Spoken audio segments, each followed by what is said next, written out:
Praise your power. All right, we're on the air.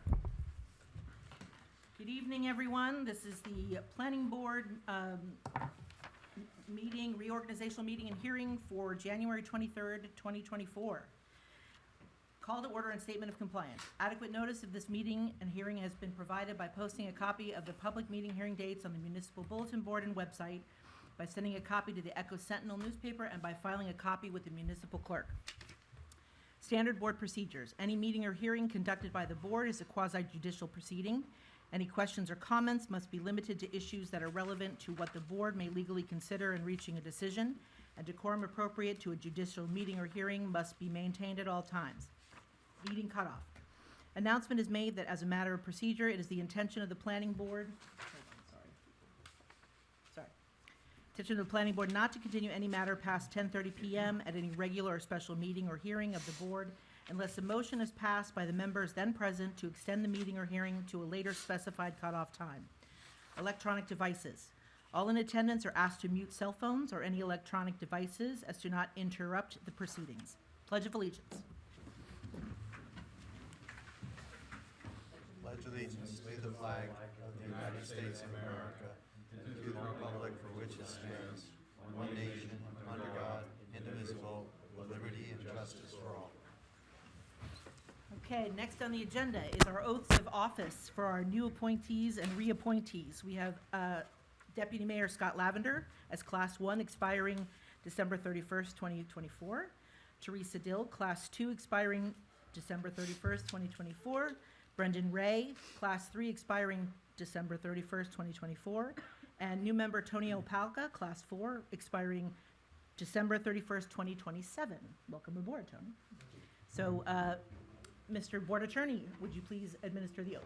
Be my privilege if Mayor Lavender, Teresa Dill, Brendan, Councilman Ray, and Paco will stand and raise your right hand, please, and repeat after me. I state your name. I, Scott Lavender, Do solemnly swear do solemnly swear that I will support the Constitution that I will support the Constitution of the United States of the United States and the state of New Jersey, and the state of New Jersey, and that I will bear and that I will bear true faith and allegiance to same true faith and allegiance to the same and to the governments and to the governments established in the United States established in the United States and in this state and in this state under the authority of the people, under the authority of the people, and that I will faithfully, and that I will faithfully, impartially, and justly impartially, and justly perform all the duties perform all the duties of planning board member of planning board member according to the best of my ability, according to the best of my ability, and that I will not use my office and that I will not use my office to grant preferential treatment to grant preferential treatment nor to seek personal gain, nor to seek personal gain, favor, or advantage favor, or advantage not available to the general public, not available to the general public. so help me God. So help me God. Congratulations, welcome, and Well welcome done. back. Very good. Okay, now the roll call is in order. Deputy Mayor Lavender. Present. Committeeman Ray. Present. Ms. Dill. Present. Mr. Hams. Here. Mr. Jones. Present. Mr. Malinowski. Here. Mr. Opelka. Present. Mr. Richardson. Here. Mr. Sandow. Present. We have a quorum. On to further business. We will now hear from the nominating committee for 2024, which is Mr. Hands and Deputy Mayor Lavender, with, start with the election of our chairman for the term expiring January 14th, 2025. Thank you. I don't know if we haven't spoken in the last couple of weeks, but I think I understand we have one nomination for chair for 2024. I think it's Don Richardson. So I'm not sure if anybody wants any comments for or against that recommendation. Well, first, we would have the nomination, then a second, and then I if just wanna no make other nominations, a roll call vote. So I'll second it. Okay, so the nomination is from From you Mr. have the Hands? nomination and That'd be and from the Ms. second? myself and And second by Councilman Ray Brendan. is the second. All right, with no other nominations on the floor? Okay. Mhm. Mr. Hands? Yes. Committeeman Ray? Yes. Deputy Mayor Lavender? Yes. Ms. Dill? Yes. Mr. Jones? Yes. Mr. Malinowski, Yes. Mr. Richardson, Yes. Mr. Sandow. Yes. Motion carries. Thank you. And for... Congratulations, Don. Well done. Should we continue with the vice chair, or is it now over to the chair? Actually, the chair can call for nominations for vice chair. And the chair gets the gavel. There you go. Good. Do I hear any nominations for vice chairman? I'd like to nominate Tom Jones for vice chair. I'll second that. Any other motions on the floor? Nope. Mayor Lavender, I'm sorry, Deputy Mayor Lavender, Yes. and our second was Mr. Hands, right? Mm-hmm. Mr. Hands? Yes. Committeeman Ray? Yes. Ms. Dill? Yes. Mr. Jones? I accept. Mr. Malinowski? Yes. Mr. Opalka? Yes. Oh, I'm sorry, I didn't call you before, did I? No, I apologize. it's okay. Would you have said yes? I would have. I didn't update my sheet completely yet, so I Okay, so apologize. the chair election was 9-0, Correct, okay, just for the record. 9-0. And I think we're at 7 so far on the vice chair. Right. Mr. Sandow? Yes. And Chairman Richardson? Yes. Motion carries. Well done. Thank you. And just, if I might, for the last act of the nominating committee, can I just say thanks to Dennis for the work he's done over the last year or two, and his leading chair role for the planning board, so just want to appreciate his work he's done. And Don for vice chair and helping us through the master plan last year as well. So this is your reward. You're now chairman of the board. Yeah. Thank you. Thank you, Dave. Okay, I guess next on the agenda are several appointments. Given the fact that we've got a full agenda, I'm wondering, Mr. Warner, if we could just not do a roll call, but just get a motion for the adoption of these You know what we could appointments? do, if it helps, we can, for all of the appointments, unless someone feels a need to pull a resolution out, you can have a roll call vote on all the resolutions together to cover all 5 with respect to all the appointments. That assumes that the board has had a chance to review Sorry. and see what appointments are being made. So with that, is there a motion to accept these appointments? So moved. Second. Okay. Committeeman Ray? Yes. Vice Chairman Jones? Yes. Deputy Mayor Lavender? Yes. Ms. Dill? Yes. Mr. Hands? Yes. Mr. Malinowski? Yes. Mr. Opalka? Yes. Chairman Richardson? Yes. Mr. Sandow? Yes to all except the attorney. The vote there is no. Okay. Noted. Thank you. Thank you all as a board for the continued confidence, and it's my privilege to continue to represent the board. Thank you as well. Thank you very much. It's a blanket yes. Yeah. Okay, moving right along to item number 11, adoption of the meeting schedule, which is attached. Is there any comments first on the meeting schedule with respect to dates? Pretty straightforward. And correct me if I'm wrong, Steve, that these 11 through 15 can be done by an all in favor? Well, they are resolutions, but they can be done similar to the way we did the appointments. Oh, okay. If no one feels compelled to remove any one item, you can vote for all through one roll call vote. All standard stuff. So we're making a motion for items 11 through 15. Correct, all those resolutions, meeting schedule, notice publication, applications, meeting cutoff, and Robert's Rules of Order, all in one motion, second, and roll call vote. So moved. Second. Okay. Committeeman Ray? Yes. Vice Chairman Jones? Yes. Deputy Mayor Lavender? Yes. Ms. Dill? Yes. Mr. Hands? Yes. Mr. Malinowski, Yes. Mr. Alpalka, Yes. Mr. Sandow, Yes. and Chairman Richardson. Yes. Motion carries. Okay, great, thank you for efficiently getting through those. Mhm. We are now up to item 16, an application for minor site plan approval. This is for block 10907, lot 1, zone R4, 33 Norwood Drive, application number 23-11P. And Mr. Michael Portera is the applicant. Mr. Chairman, if I may, Yes.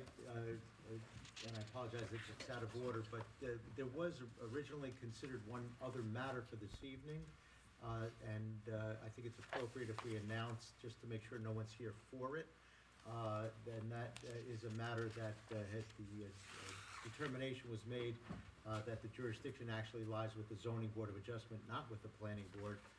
So it's been moved. I think, Deborah, if you have that, with the chair's permission, if you have the name and property address, we could just notify the public Yes, so the- that matter is to be handled by another board at another date that we anticipate, and Yes, the matter is a subdivision for 651 White Bridge Road. The applicants are Centimore and Wojciak. I think. state of Wojciech. Wojciech, I may be I'm probably pronouncing not saying it incorrectly. correctly. I but- apologize. So if anybody's here on that matter has been moved to March, Well, first and foremost, it will be re-noticed. yes. So we are not technically carrying it. It's moved to the zoning board of adjustment. The applicant is obligated to re-notice for that board for a different date. We anticipate it to be March 19. 19th at the zoning board, but again, members of the public will get notice by way of publication and 200-foot property owners notice. I just wanted to thank you, Mr. Chairman, make sure no one was here for that one. We didn't keep them waiting for something that wasn't going to occur this evening. Good, thank you. Okay, with that said, is the applicant prepared to come forward? Please, you're welcome to sit up. Very near the dais.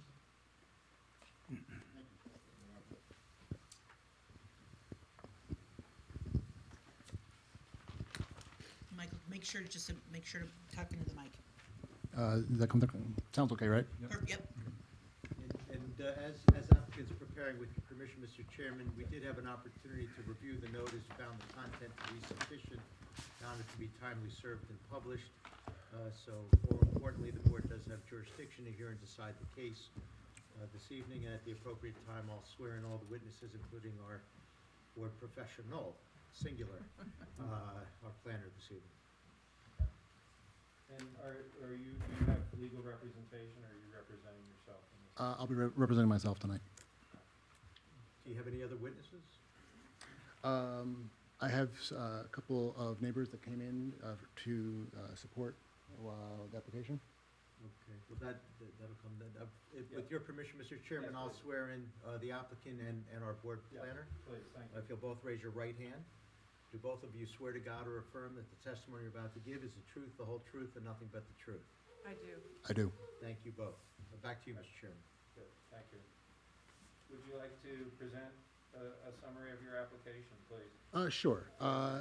What I did, there was some questions that were sent to me before, and I prepared some paperwork, and I didn't print up enough copies, but Just so I know, with your permission, Mr. Chairman, this we'll call Exhibit A1. Is it, how many pages approximately, or exactly, if you know? 7 pages each. Oh, there's several exhibits? No.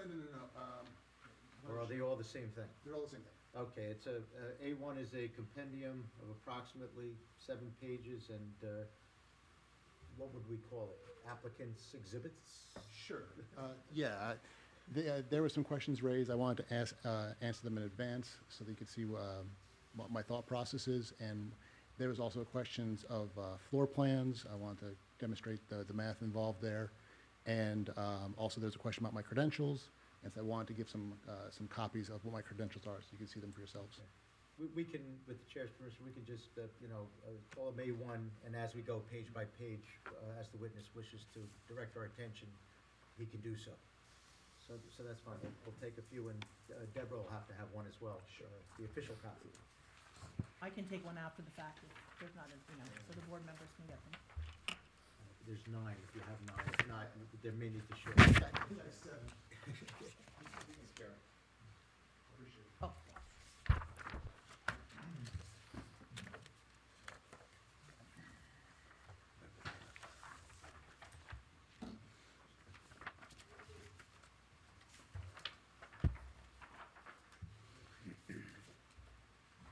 So I guess, Proceed, yes. okay, thank you.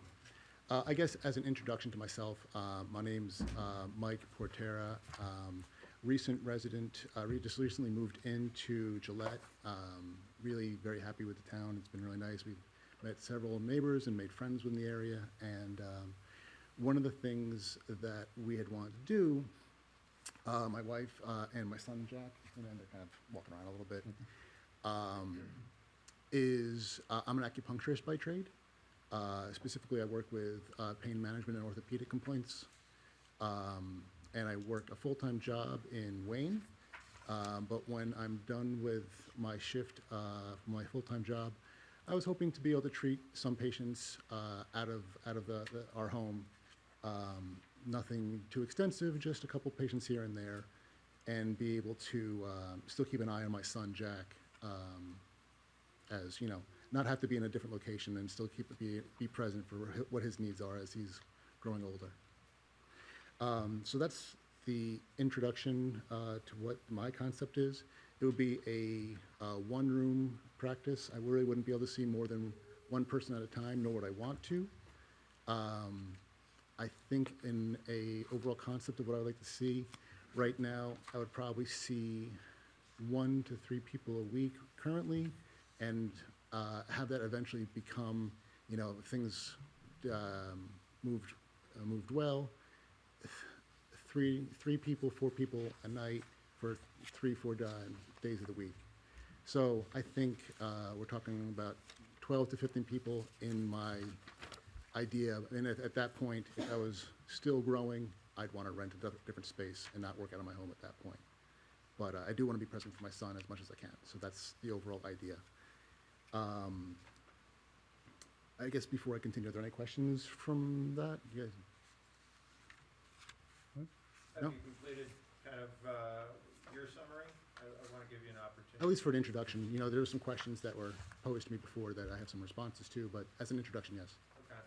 I think what would be maybe appropriate just in the break is maybe we could hear from our board professional planner in regards to some questions you have, and that might be overlap with some of the responses that you have. Makes sense. Okay, that's fine, Mr. Chair. So I think in my letter, which was dated December 6th, 2023, I provided the standards for a home office, and I'd like to just go through those with you. But before I do that, on the last page of my letter, I question 2 or comment 2 asked you to provide some testimony on the following. And the first one was your licenses and training in acupuncture. Sure. So in the packets I've given you, you can see my diploma from Pacific College of Health and Science. I have a doctorate in acupuncture and Chinese medicine. I've been practicing for close to 17 years currently. And I'm board certified by the NCC AOM, which is the national board. And I had mentioned working in orthopedics and neurological complaints, and I have a specialization that I'm pursuing from, that's another thing, is one of my certified programs that I've gone through for neuropathy and neurological complaints. Yeah, that's the summary of my credentials, I would say that way. I'm sorry, the second question I had was length of time, did you just say? That? Yeah, 16, almost 17 years. Okay. And I'm sorry for drug, but just for the record, so page 4 is, of Exhibit A1 is your diploma. Page 4 is my diploma. Any other pages of this Exhibit A1 that relate to your licenses and training? So Page 4 would be is my diploma. Page 5 is my state license. Page 6 is my national board certification. And then page 7 is my certification in neuromeridian acupuncture style.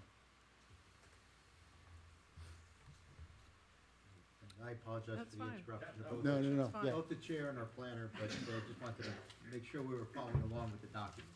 Okay, Correct. the Thank you. next question was the current location of practice. So I think you indicated you have a practice in Wayne? I'm employed by a multidisciplinary practice in Wayne, which is full-time, and I do see some independent patients in Watchung. Okay, okay. And is that like you rent a space and watch? Exactly, Okay, yeah. okay. Point of order, it would be helpful if you face the microphone at all times instead of looking at the board members Oh. when you're speaking. We'll make sure everyone can hear. Thank you for notifying us of that. Yeah, you really have, it's a directional mic, I think. You have to Yeah. kind of get right up into it Yeah. and speak loudly and a little slower perhaps. might Okay. help, too. My apologies. That's So better. you might want to go back to that prior response then. If Okay. you can recall the question. Sure, the current location of your practice. Yes, so I'm currently employed full-time in Wayne, New Jersey, and I rent some space from a naturopath in Watchung. Okay, and just, this isn't on my letter, but the question I guess I'm next to ask is, what you are proposing here, would you then leave that practice in Wayne, or would you? No, I plan to continue to be full-time employed in the multidisciplinary practice in Wayne. Okay.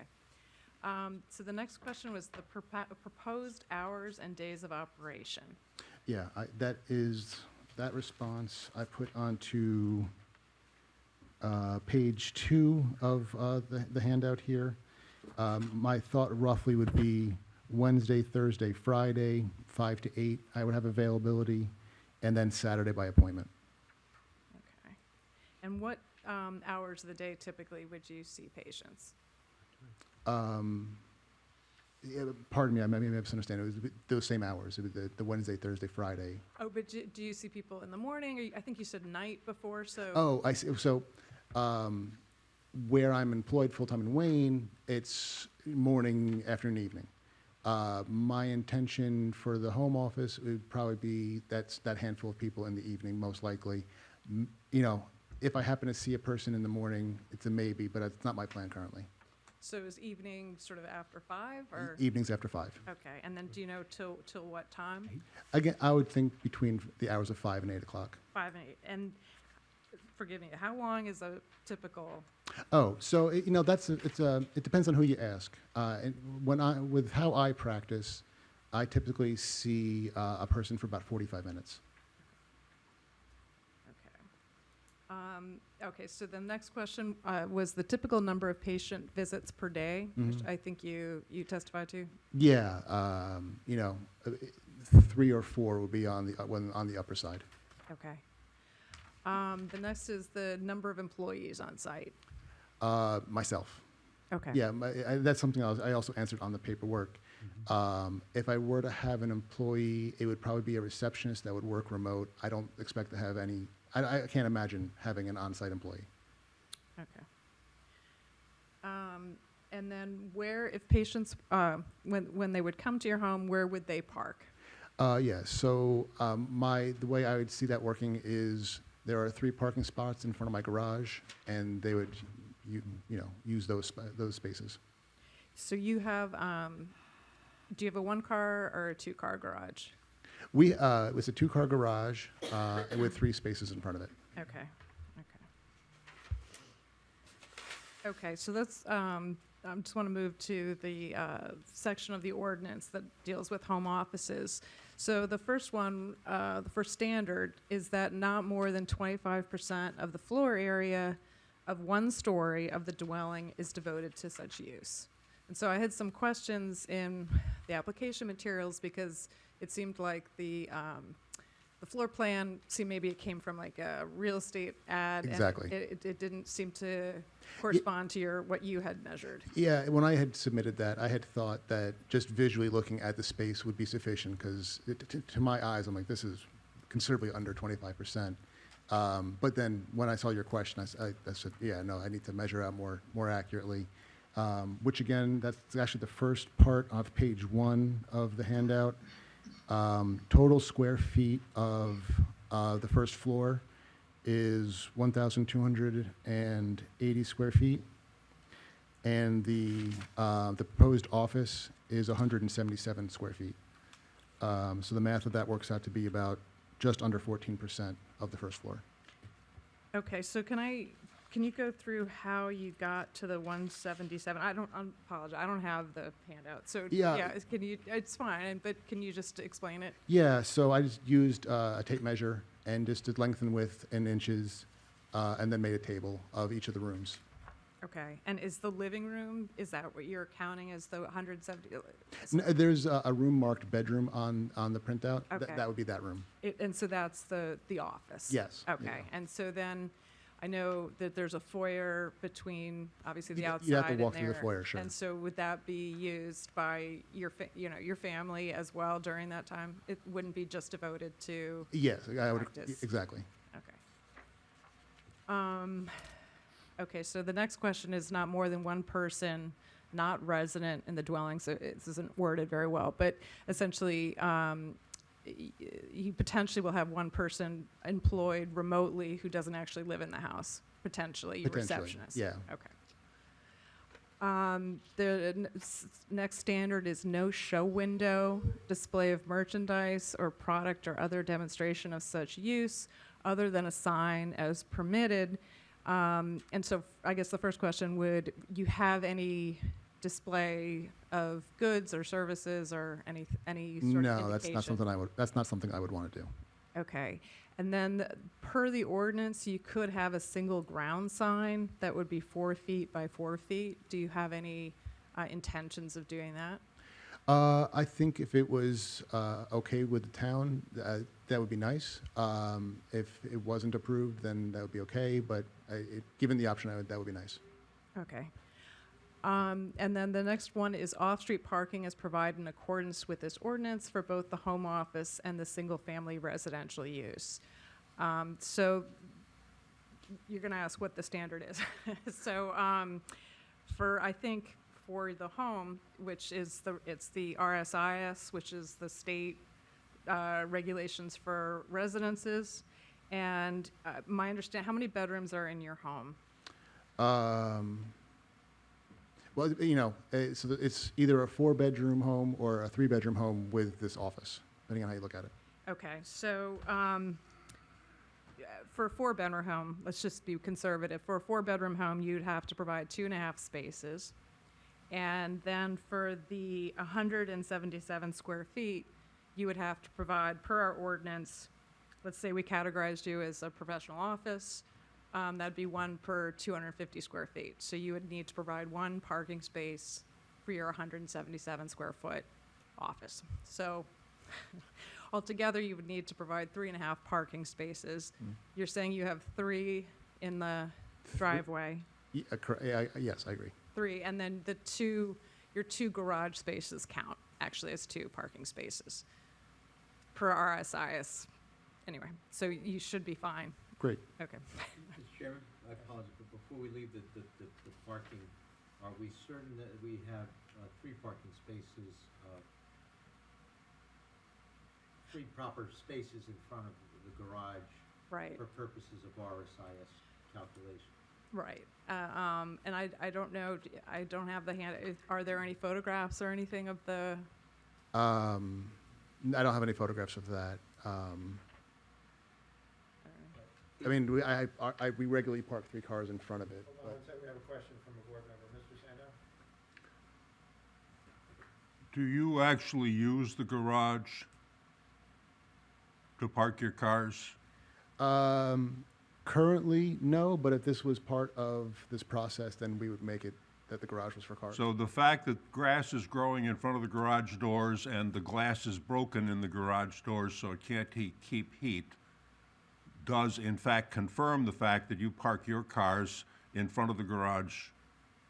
Is that correct? I would agree with that.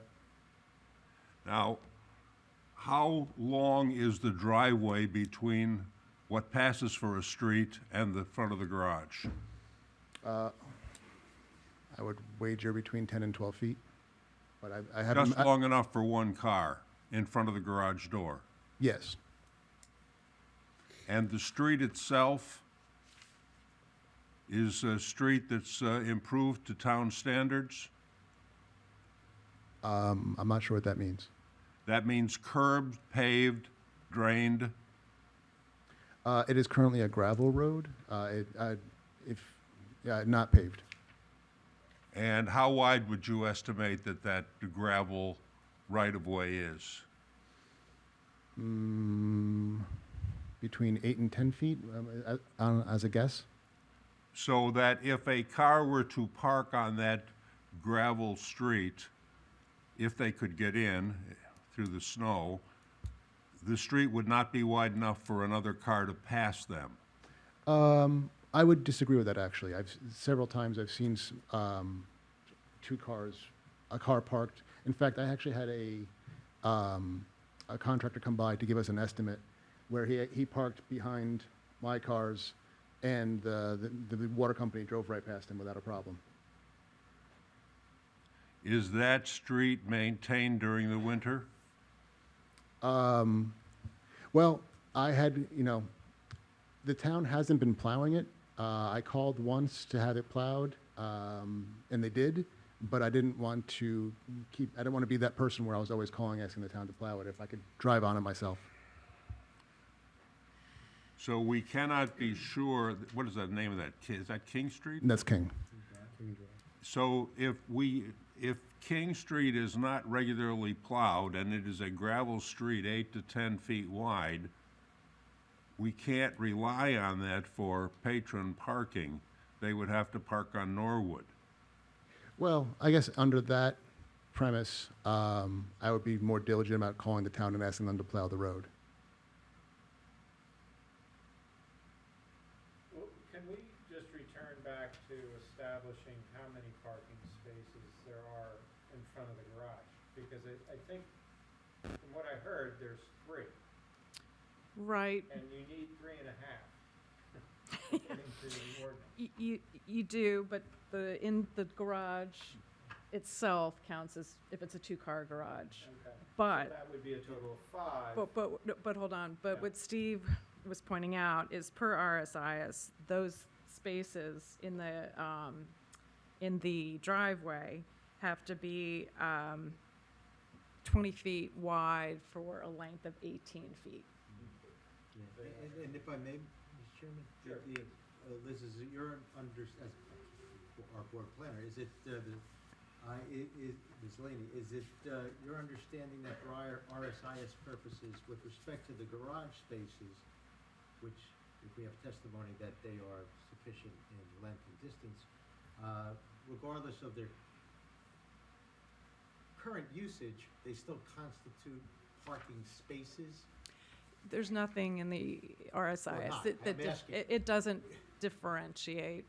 I mean, meaning you could say there are probably people who get approval saying they have 2 garage spaces in a garage and they never use those garages for their cars. Under RSIS, do you know one way or the other whether or not it would count or not count as two spaces if It they are doesn't. It legitimate garage doesn't. spaces? It doesn't distinguish. Doesn't distinguish, so then, okay.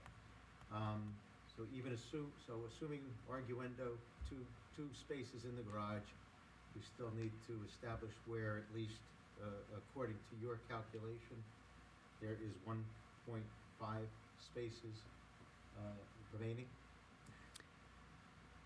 Or really Yes. 2 spaces? I'm sorry, Because I don't yes. think there's such a thing as 1.5 Right. spaces. Yes. I do, if I could just ask another question, Mr. Chair? Because I don't know the answer, and I don't know if you know the answer, I don't know if the applicant has an expert apparently not to answer, but if our planner knows. If the 4th bedroom is what's being used as the office, do we count it as a 4-bedroom, or do we count it as a 3-bedroom? And I do want to get clarification from the applicant. Are you saying that the 4th bedroom is what you are proposing to use as the office or acupuncture room or what have you? Correct. Okay. Do you know one way or the other, So, if you count it as a 4-bedroom or a 3-bedroom under that circumstance? then the half space goes away for a 3-bedroom home per RSIS of a single. Well, is it first a 3-bedroom home under that circumstance? How do you view it under the ordinance? I mean, I would say that yes, it is. If the 4th bedroom is being devoted to an office use, right? There's an interpretation here. There is an interpretation. I mean, that's perhaps how I would view it, but So it's I'm really just up for, asking our planner's but it's really up interpretation. to the board Okay. because, I mean, the RSIS doesn't have this specific circumstance. So if I understand correctly, it may either be a 3.5 space requirement or a 3 space Or requirement. 3, Is that correct? exactly. Okay. And if everybody understands the impact there, and also we're trying to decide how many spaces are actually available to meet either the 3 or 3.5 space requirement. For all intents and purposes, either 3 or other 4 But total. if, you know, if the conservative would be 3.5. Understood. Yeah. Understood. Thank you, Mr. Shah. I just wanted to try to get as much as we can to help the board. Liz, are there any other particular issues? No, not at this time. So before we open it up for public questions on the testimony you've heard, I'd just like to hear from any questions from the board. Any questions from the board for this applicant or for Liz? So how do we, you said 3 or 4 people maybe a night. Sure, yes. How do you, is there any way to, not necessarily control or limit, but if it gets more than that, is that a factor we have to concern ourselves with at this point? Well, I'm going to sort of punt to Steve. Can you limit it in the resolution to how many patients could be seen per day or per night? First of all, the applicant could stipulate the same. Second of all, I think it has a nexus, a reasonable relationship as a condition to the relief sought and the standards for same, including parking, as one of them. So in my legal opinion, even if the applicant didn't stipulate to such a condition, it would be reasonable, I'd have to hear the number, I guess, to decide how comfortable I am with how reasonable it is, but it would be reasonable to impose such a condition, if that helps. Yeah. If we're concerned about parking, the nature of how I see one person every 45 minutes or so, you know, at most, it would, by math, it would be 2 cars if there was an overlap of one person waiting, one person on the table. That would be the busiest it would be for a small overlap period. So there wouldn't be a large collection of cars at any point happening. I guess my concern is that what happens if you did employ 2 people, yourself and somebody else, so be 1 person employed, and then that means potentially you can see more people, and then parking becomes even a bigger issue. So I do have a response to that. First of all, not at all my intention. I don't want to have another employee. I don't really want to have another employee in the house, period. And then second of all, I don't want that kind of patient traffic in my house either. I'm just, yeah, that's, you know, for me to have just theoretically to have another employee there that was also treating, I would need a second treatment room, and I don't want to dedicate that kind of space to patient care. The math just wouldn't work. If I wanted to have an employee, I would rent space somewhere, you know, in town that was a more official office that had 3 or 4 rooms at a time. Would you stipulate as a condition of approval, should this board so desire, and should the board approve, you can't hear me? It's on though, right? You can hear me better now? Okay. Gotta really lean in on these. Would you stipulate as a condition of approval, should the board, in the event the board grants you the request and desires the condition, to having no employees on site other than yourself? I'd be comfortable with that. Can I ask some questions? Yes, please. And I have several. It's with regard to the nature of how you conduct your business. I'm a son of a chiropractor who had a home office like this. And when I hear of what you're doing, I think of chiropractors I think of hairdressers, right? Other people who have singular patients that come in and leave, and et cetera, et cetera. What's your minimum appointment time? How fast do you work at the fastest? So minimum appointment time would be in the neighborhood of 30 minutes, but that's not my preference. And what's your maximum appointment time? Maximum appointment time, hour 15, but I'm going to say most typically I'm between 45 minutes and an hour. I would probably schedule on the hour to have some break in between for myself. And do you schedule little downtime between each appointment? Exactly, yes. And so what kind of equipment do you have on site? A massage table, acupuncture needles, and sharps containers to get rid of them, but really it's very, very low. Probably equip- sterilization supplies. Well, there's no reusing of needles, so I don't, they're single They're use. pre-sterilized. Yes, they're pre-sterilized. Okay, but you clean up, you Yeah. probably wipe down the massage table. Absolutely, sure, of course. Right, and so you don't have a waiting room per se, Not really, yeah. right? And so you have to schedule a gap between patients. Yeah, I would agree with that. Okay, It just, not only just logistically, it's also just, it's good to be able to clear my head and have some time in between. and do you do your billing there? Do people pay you there? Are they paying you ahead of time credit card? How does that work? I'd say the large predominance of people are insurance patients, so I do my own billing. But some people are cash, and that's or credit cards. Everyone will take cash, but yeah, whether it's a credit card or insurance, I can do that myself. And when people make appointments, do you stipulate when to arrive? Or would you stipulate when to arrive? I mean, if I schedule an appointment for somebody at 6 o'clock, I don't think I would say arrive. I might give them some guidance, but I would kind of count on common sense. Don't come at 5 if your appointment's at 6. And where you're working right now, do appointments often go longer than you think they would, so that you might have someone else stacked up outside waiting? I think time management is very important. So if there is an overflow that way, it's not for much time. I think it's because you're taking away time from the next person, and I don't think that's appropriate. And you said you'd be looking at Monday, Wednesday, Fridays, is that what you said? More likely Wednesday, Thursday, Friday, but Wednesday, Thursday, Friday, and then from 5 to 8? yeah. So that's 3 hours. And then I would potentially some Saturday by appointment, but not having regular set hours that way. So during any given weekday, probably 3 people max. Maybe a fourth, but yeah, I would agree. And then Saturdays, what time? By appointment, I wouldn't want to spend too much of my Saturday. I'd rather be with my family, but again, Maybe another 3. right. I would So agree. that's 12 people per week at max. That's kind of my picture also. And realistically, what's your track record in terms of booking appointments? Are you fully booked, or do you find yourself running 75%? Right now, I'm seeing very few people in my independent practice. Few? Very, very few. Okay.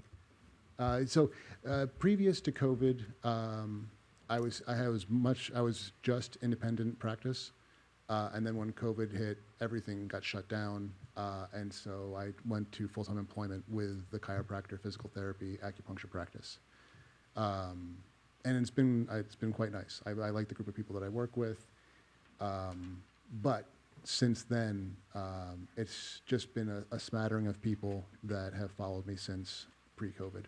Okay, so just to be very clear, what we're looking at is a capacity of up to 3 people a day, 4 times a week. That doesn't necessarily mean there's going to be 3 people a day, 4 times a week going through there. If it's running half that capacity, it's going to be 1 person some days, 2 another, maybe if you're lucky, 3. You're looking to supplement your income, you're looking to stay at home with your son. That's an accurate description, yes.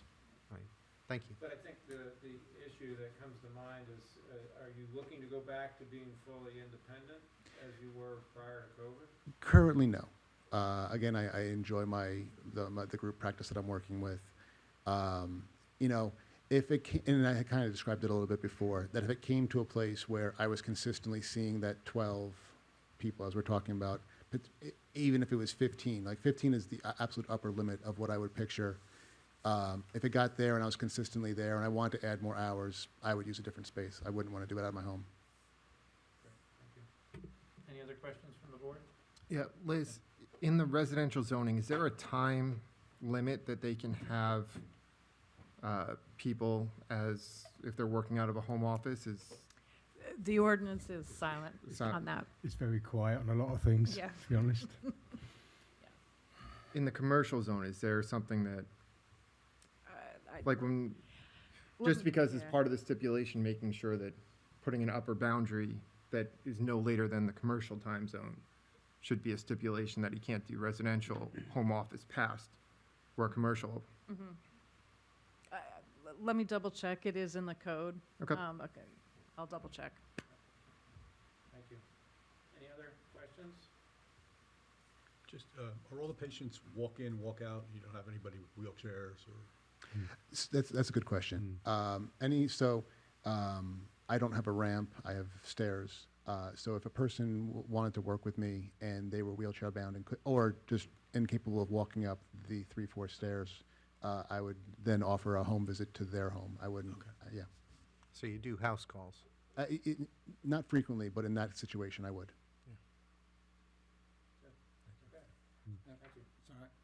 Sorry, I do have a question. We were talking about parking and we were talking about snow clearing in your neighborhood, and you said that a couple instances, the snow plows had not come through and it required you to make a phone call. But you also made a comment about if you had more clients coming and the snow was not cleared, you would make more phone calls to get the road clear so that way you could have your clientele come in. For the safety of the people, yeah. I get that, but it's also accommodating your at-home business, and you're at a residentially zoned area.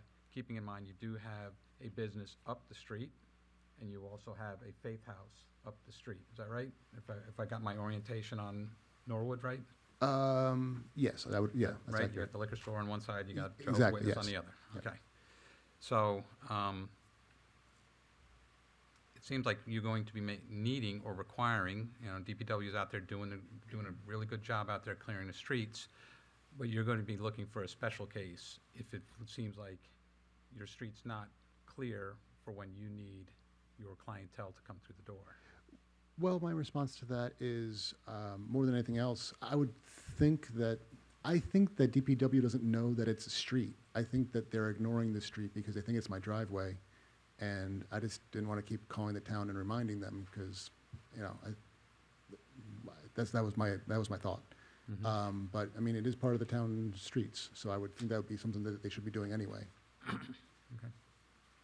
Okay. Thank you.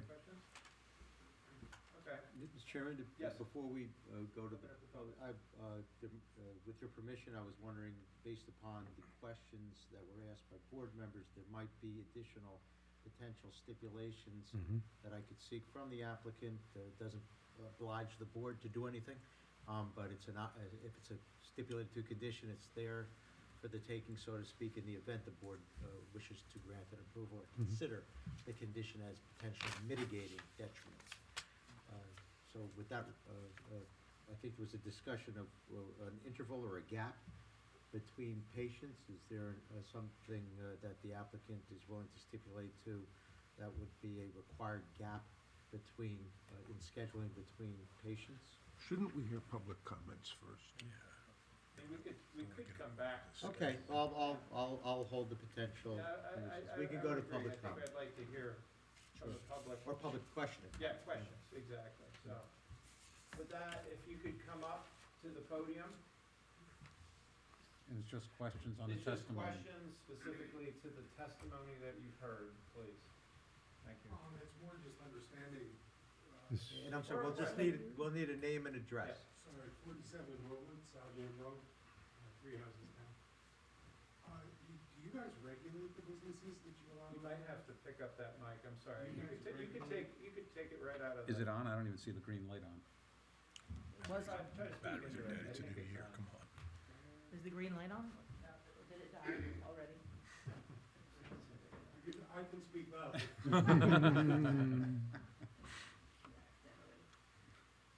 The problem can't hear. Does the planning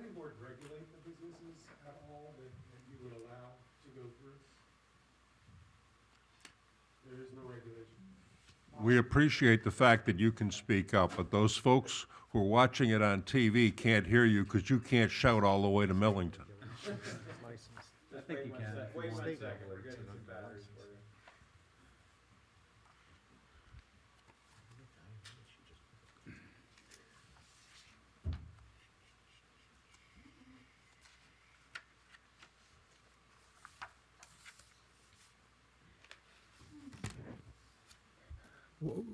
While Deb's doing that, in what regulation, in what ways were you thinking? We're looking at an improvement to accommodate a business, right? And while I appreciate the idea of the business, if there is no regulation, what tracks expansion, what tracks changing the type of business? And I think I just heard, you don't actually regulate that, right? So there's been several attempts in this community to have home office business or businesses approved, and they've previously been denied. We have a quiet community. My question was really, do you have any way of regulating? Like, you're having a one-time yes, no, this is for chiropractor, right? But ultimately, what's to change that from becoming a massage business or some other practice that is outside of the ideals? Once it's zoned commercial, everybody in the neighborhood is affected by that. So I think I got my answer. No, there's no regulation. It's a yes, no. We have ordinances. Let's have With the a, chair's permission, I might be able to help somewhat, Liz, maybe as well, and certainly a very important question. And to the extent there's a point to be extrapolated from that question, very important points. But just to be clear, in the event there were a home office approval, as I understand it, and please weigh in, Liz, it would have to be first and foremost a home office. There are only certain types of businesses, quote unquote, that can constitute a home office. It would be regulated not only by the ordinance standards, but also any conditions that the board imposes or the applicant stipulates to. And there is compliance with resolution conditions and some monitoring. It's done by the township as best as the township can. And if there is an expansion, a change, oh, by the way, of course, certainly the profession itself would be regulated as any other profession would, vis-a-vis the licenses and whatever regulations there are outside of zoning for the township. So there is some monitoring, compliance, regulation, et cetera. That said, nothing's foolproof, I guess. Yeah. And certainly part of the process in any land use approval compliance is frankly, among other things, the public.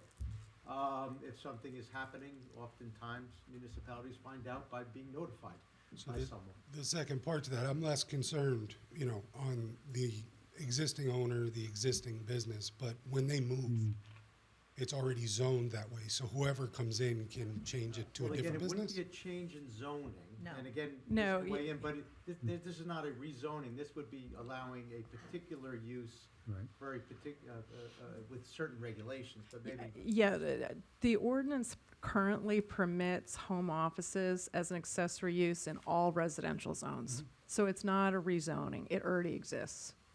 As Okay. long as they can meet those standards that we went through, and they have to get site plan approval from this board. So ultimately, if he sells for someone to do the same thing, they'd have to go through the same process? That's a question, yeah, I think so. You regulate you zone a use, but the zone is already there.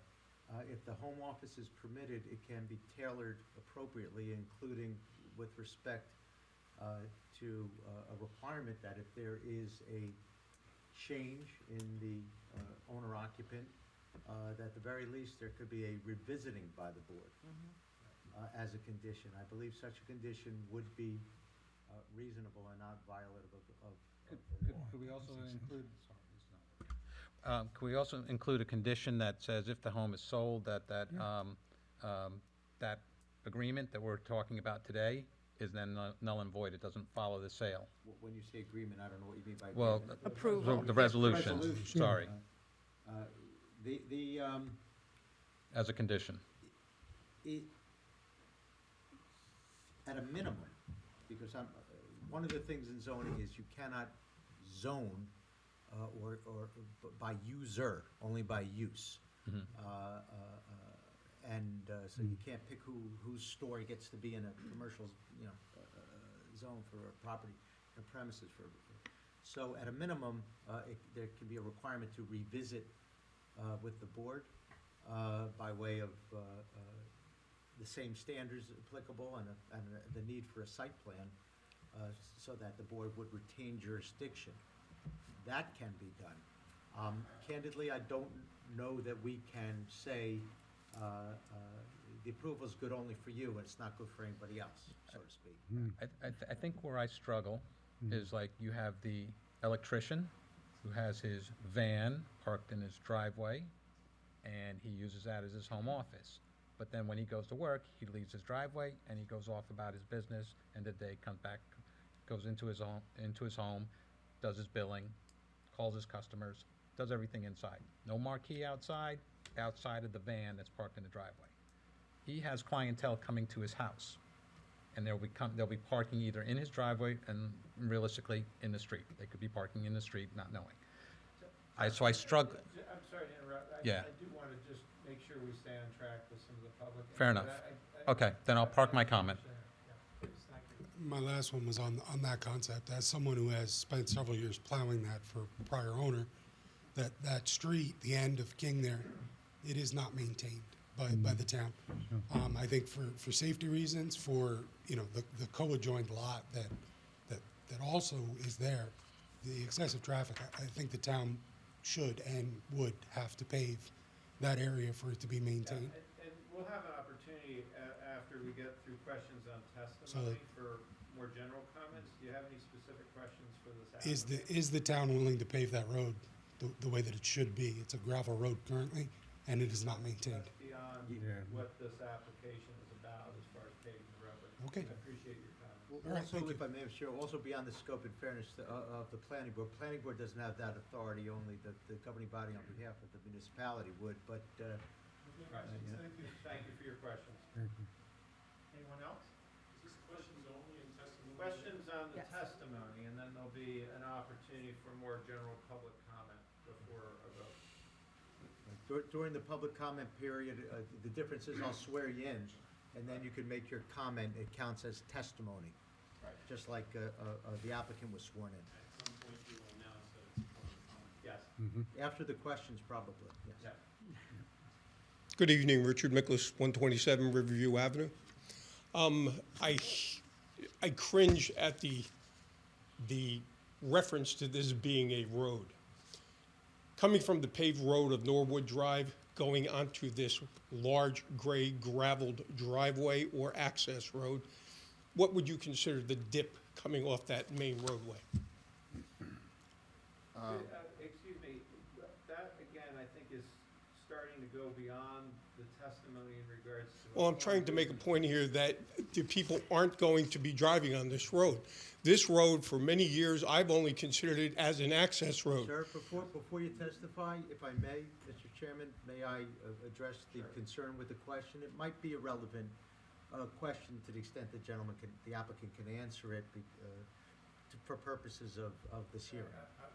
I'll give a little bit of space here, but we're not really taking questions on status of roadways, except as it pertains. Well, that's quite pertinent to this whole operation here, whether that roadway is conducive to his parking off roads.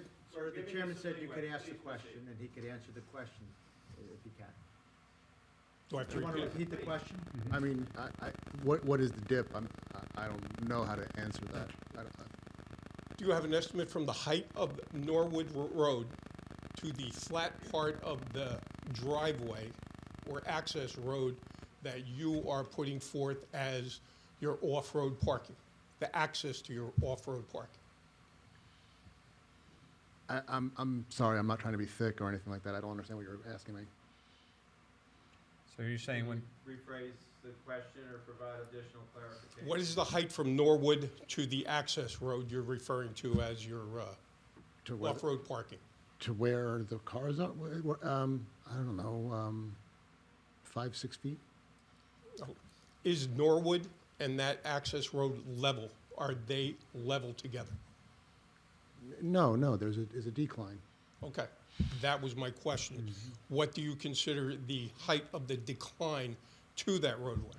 I mean, 5, 6 feet is, it can't even be that much. I'm gonna Do say, you share that access with anything else? the water company, Water company? In what way do you share that? they use it all the time. In what way? They drive their trucks on it. For what? I don't know, I'm not part of the water company. You haven't noticed a pumping station behind your house? I've noticed they go there, I don't know what it is. I see. So you do share that with the water company?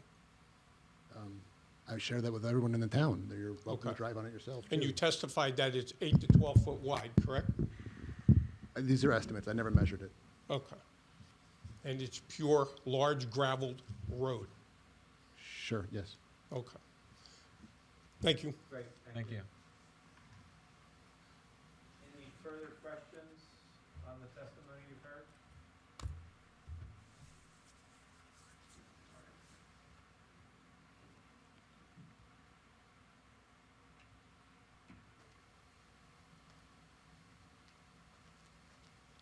Hello, my name is Herbert Brennan. I live on 128 Riverview Avenue. I've been there for 46 years. And there are no signs the size of a half a sheet of plywood on anybody's lawn. His setback is Mr. only Brennan, about Mr. 20 feet. Brennan, I'm sorry to interrupt, but with the chair's permission, just a reminder, this is the point where you ask the questions of of the applicant based on his testimony. Yes. The point where you make your comments under oath to the board will be coming very shortly. But he did mention he wants to put a You- you 4x4 can ask him sign. questions, but phrase it in the form of a question to the applicant, please. It's required under the law. But I will get a chance to speak Yes. again. Absolutely. All right, great. Thank you, sir.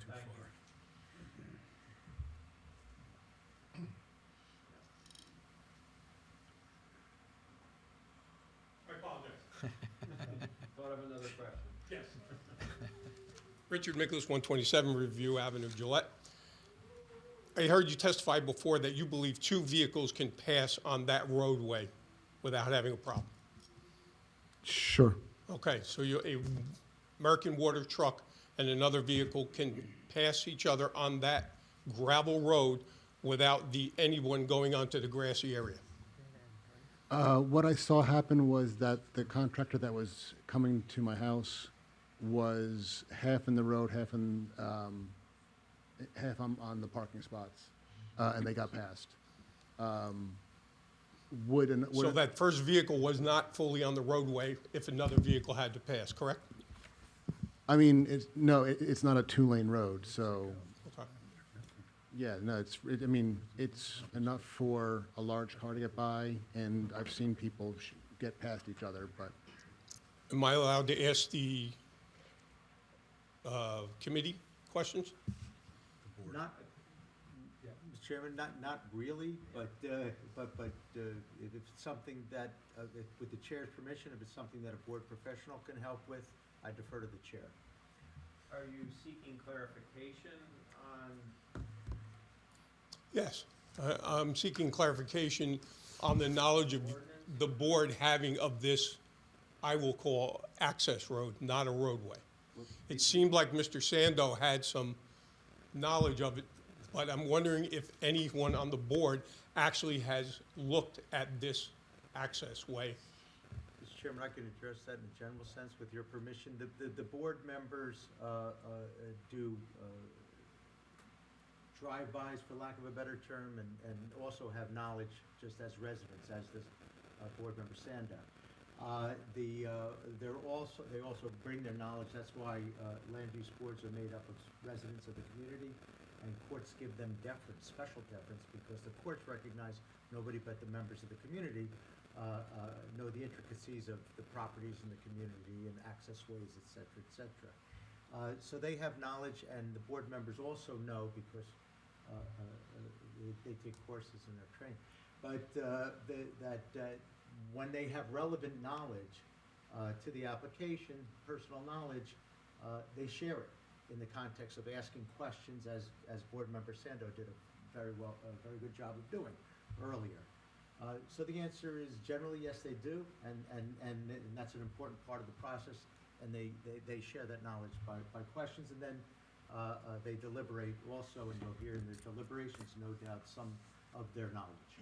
Okay, so in that answer, I can assume the board has personally seen this access road. Is that correct? Well, again, Is that what you're saying? It's really not appropriate to ask the board, as the judges and jurors of this application, under the standards by which this applicant has to meet in order to get this relief, but generally, as I explained it, that's what occurs. They're not only unpaid volunteers, but they do quite a bit of work, including familiarizing themselves with all the properties and the community and the neighborhoods. It is part of our standard protocol to visit all the applicant sites. So, And you have? yes, Okay. Everyone here has been there? I can't attest to everyone, but I believe the majority have, and are certainly familiar with this area. Thank you very much. Sir, I have not gone and seen the site, Okay, okay? I appreciate clarity. that. Thank you. Any other questions? Yes.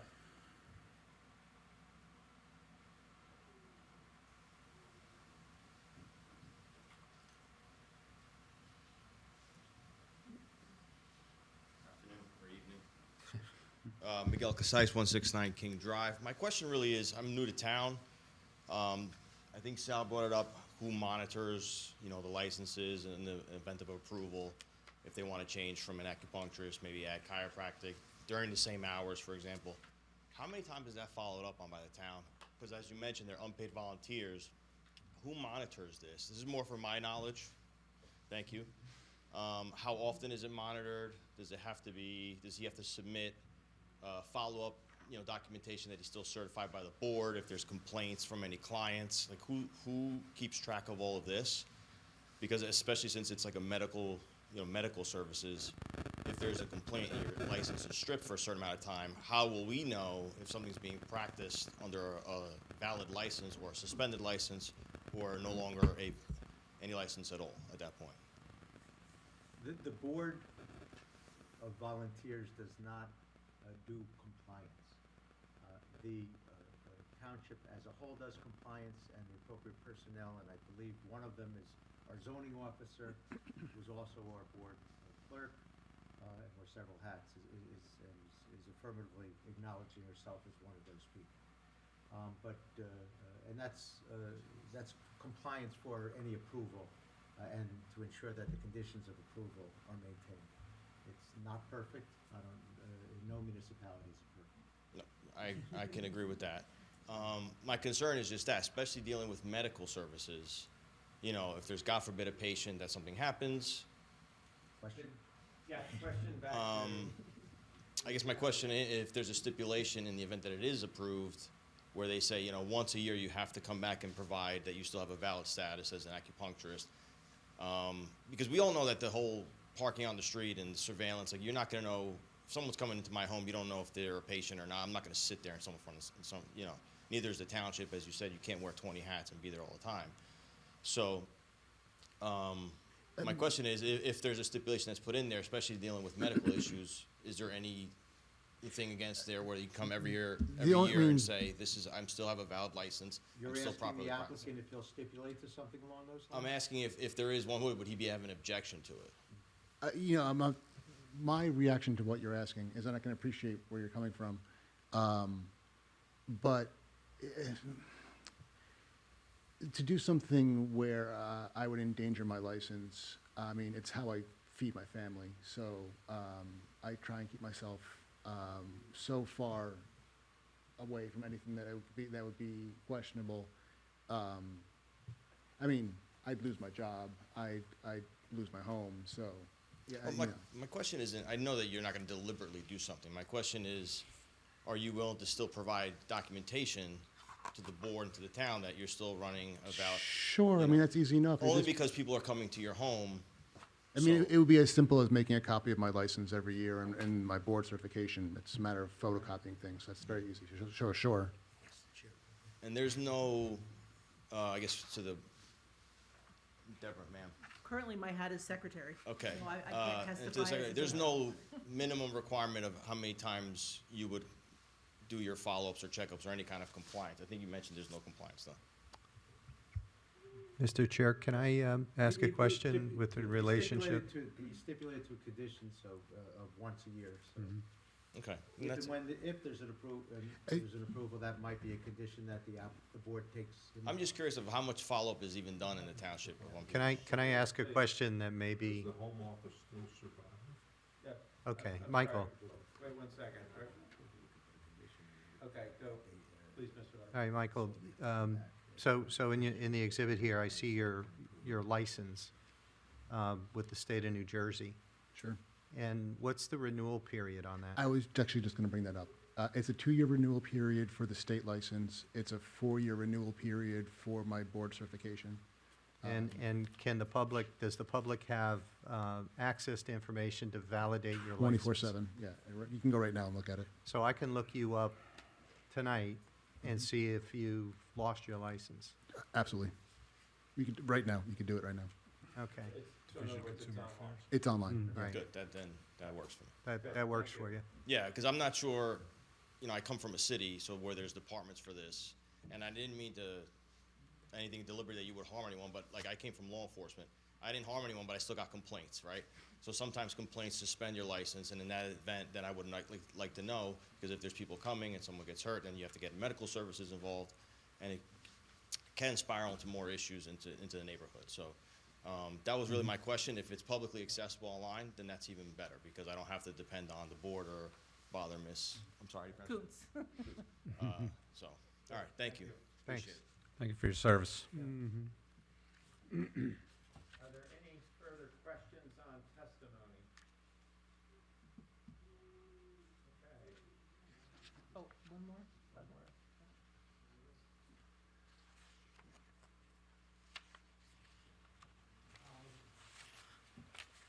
Again, Sal Jamrone, 47 Norwood. Sorry, name, address, thank Yep, you. Sal Jamrone, 47 Norwood. You mentioned that, essentially, your practice is for people that have pain, people potentially even debilitating pain, and that both of your entrances, I believe you mentioned this, have steps, Correct. and there's no access for ADA, no compliance around that. So, the way that gets handled, as I was saying before, if a person needs a wheelchair access or a ramp, I don't have the intention of putting that in, but what I would do is I would offer to do a home visit to that person's home at that point. Is that typically a business or of this type, or are you allowed to discriminate? in Yeah, that way? that's permitted. It would be a problem if I couldn't offer the access and I also refused home visits. That's when the problem would happen. Okay, thank you. And obviously railings and everything else for everyone else, that would be part of the As needed, zoning? yes. The front steps are only 2 steps. I don't think I need a railing for that. The back steps are 8 steps, and I have railings there. Okay, thank you. Thank you. I think that was the last hand up. Anybody else have a question for this applicant on their testimony? Okay, I think what would be appropriate before we hear stipulations, a summary of stipulations, is to open it up for public comment now. Want a break? What are folks' feelings on a break? Can we push through? Yeah, we could push through, yeah, Yeah, I'm fine. definitely. I think the majority is saying let's push through. Unfortunately.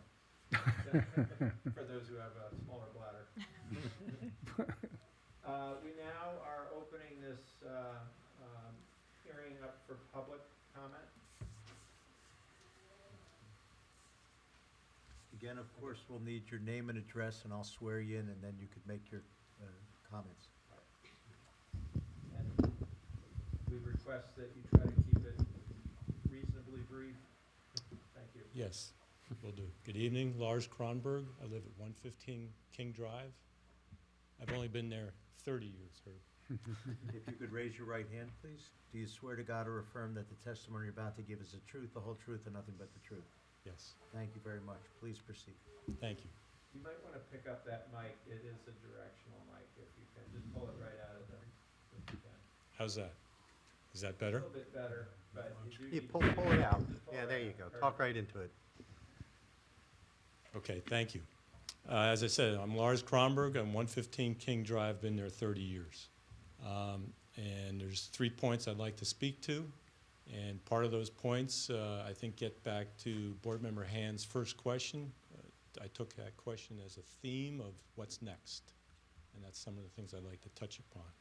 And to build upon what's next, that question is, again, been there 30 years. There's some history to our neighborhood. You may be aware of it. In 1985, there's the paintbrush factory on Riverview. The lawyer in Basking Ridge tried to get that changed so he could build townhouses. If anyone recalls, 60 people showed up to fight that. And that got pushed down.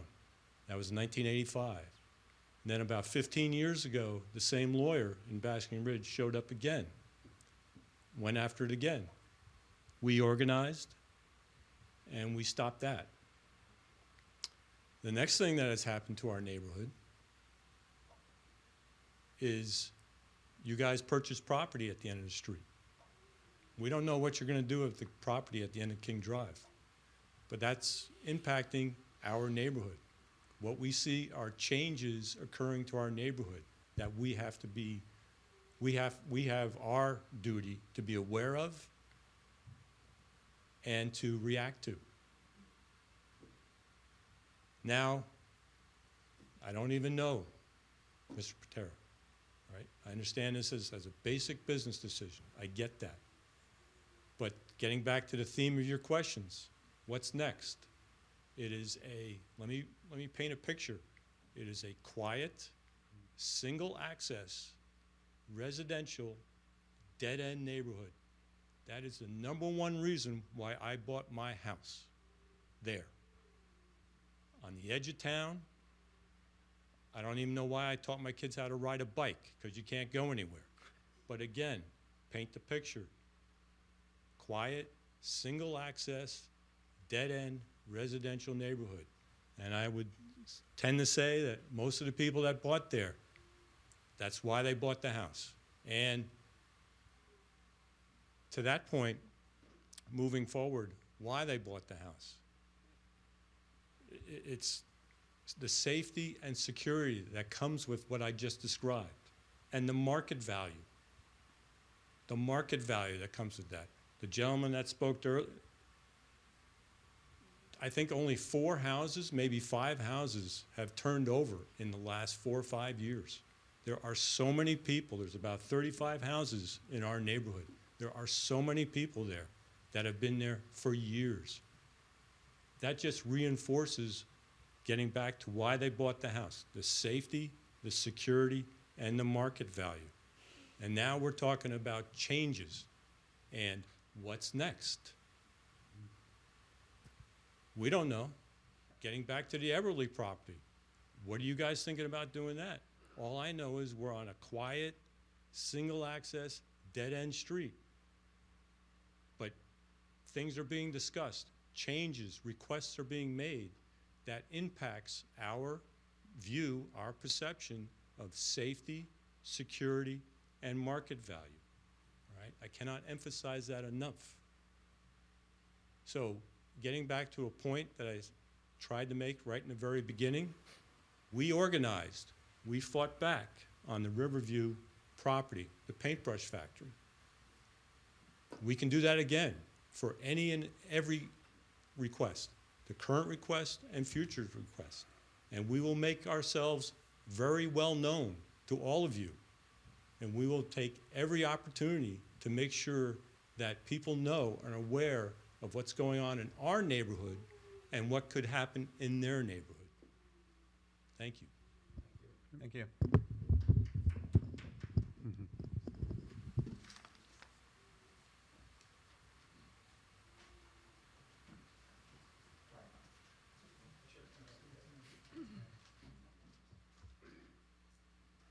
Is it possible for me to respond to that a little bit, or there's not? With the chair's permission, you'll have an opportunity to make a summation at the conclusion after the public comment. It is fair, though, frankly, Mr. Chairman, that an applicant can ask questions of public commenters. Yeah, as long as it's a question, and we're not trying to create a dialogue. Right, exactly. And as I said, you still have the opportunity to make public comments, so if you wish to actually respond to points made, it may be better suited for your summation at the end as opposed to asking questions back and forth. I think the summation makes more sense. Okay, thank you. Yes.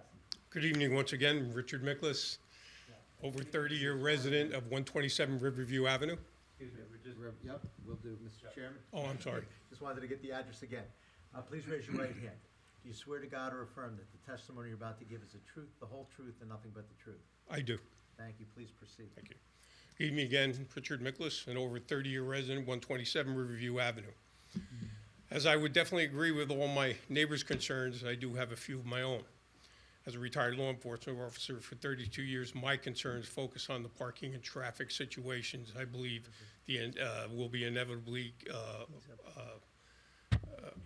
will inevitably happen with Mr. Portera's application is approved. Hence my direct questions with regard to what they're referring to as a roadway, I would refer to as an access property. The property in question is directly adjacent to the intersection of Norwood and King Drive. This location is being utilized by our neighborhood right now as a school bus stop, which would certainly be affected by any increase in traffic created by Mr. Portera's clients. We all experience the phenomenon of Amazon shopping and the speeding trucks endangering our children. We'll now be adding more strangers to our neighborhood, further risking the welfare of our children. This additional traffic, in an attempt to find their destination, will be certainly making U-turns in our intersections and using our driveways to turn around. This creating unsafe conditions and possibly property damage. My concern also is the parking conditions this application would create. As I stated before, I don't believe there's enough room in this access way for two vehicles side by side, let alone parked on either side of that access way. New Jersey traffic laws have parking, prohibit parking of vehicles 25 feet from an intersection and 50 feet from a stop sign. Both very conceivable issues given the residents' proximity to the intersection. Would we only be creating an additional burden to our police when we call upon to enforce these violations? As you can see, there are many concerns neighbors have of mine tonight. Many longtime residents, several like myself, over 30 years. To approve this application for someone who has experienced no more than a year in our community only to enhance personal gain at our expense would be very saddening. None of us here tonight want to cause any hardship, but we also don't want to shoulder anyone else's burden. Seeing that what seems to be an abundance of empty storefronts, vacant office spaces being advertised in our community as well as surrounding communities, Mr. Portera might be better served utilizing appropriate locations for his service. To approve this application would certainly be an insult to the hardworking, longtime residents of our dead end of a dead-end neighborhood. Respectfully, thank you. Thank you, and thank you for your service.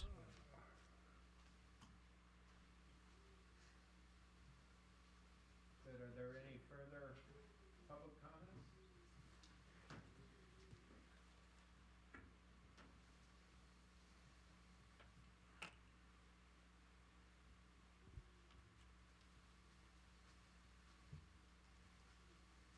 Good evening. My name is Herbert Brennan, 128 Riverview Avenue. Still 46 years, and congratulations on your baby. Please Thank raise you. your right hand.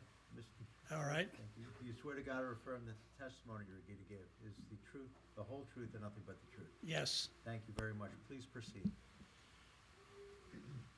There are no other businesses in this neighborhood, and it won't be right if we allow one business to start here. What would stop future businesses to get dump trucks and park them in the back of their property? I mean, really, it just doesn't belong in our neighborhood. You know, my kids rode their bikes on that street. If you park a car in front of his house and one across the street, a third car can't even get down the middle. That's how small the streets are. And my grandchildren now ride on these streets. It just, it'd be too dangerous, and it's just not right. That's the simple solution. Thanks a lot. Thank you. Thank you.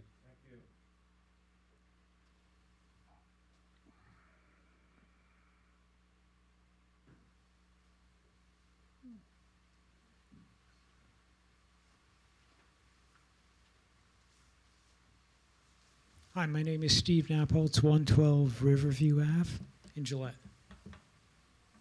Please raise your right hand. Do you swear to God or affirm testimony you're about to give is the truth, the whole truth, and nothing but the truth? Yes. Thank you. Please proceed.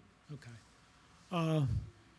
I really have no real major issue with the idea of a home office, especially one where you're just seeing a patient or two. I do acknowledge that there were some valid concerns brought up about the parking situation and the condition of the road or the property that, you know, the Porteras have. It's difficult to acknowledge that they're going to be able to park there easily. So I agree that that is a potential issue, and maybe that needs to be addressed a little more in depth. But the idea of having a home office and the worry about changing our neighborhood, I don't think that's that major of an issue. Some of the other comments that were brought up in our neighborhood, I agree with. When an attorney tries to develop multiple housing in an area that's single-family homes, that is a valid concern.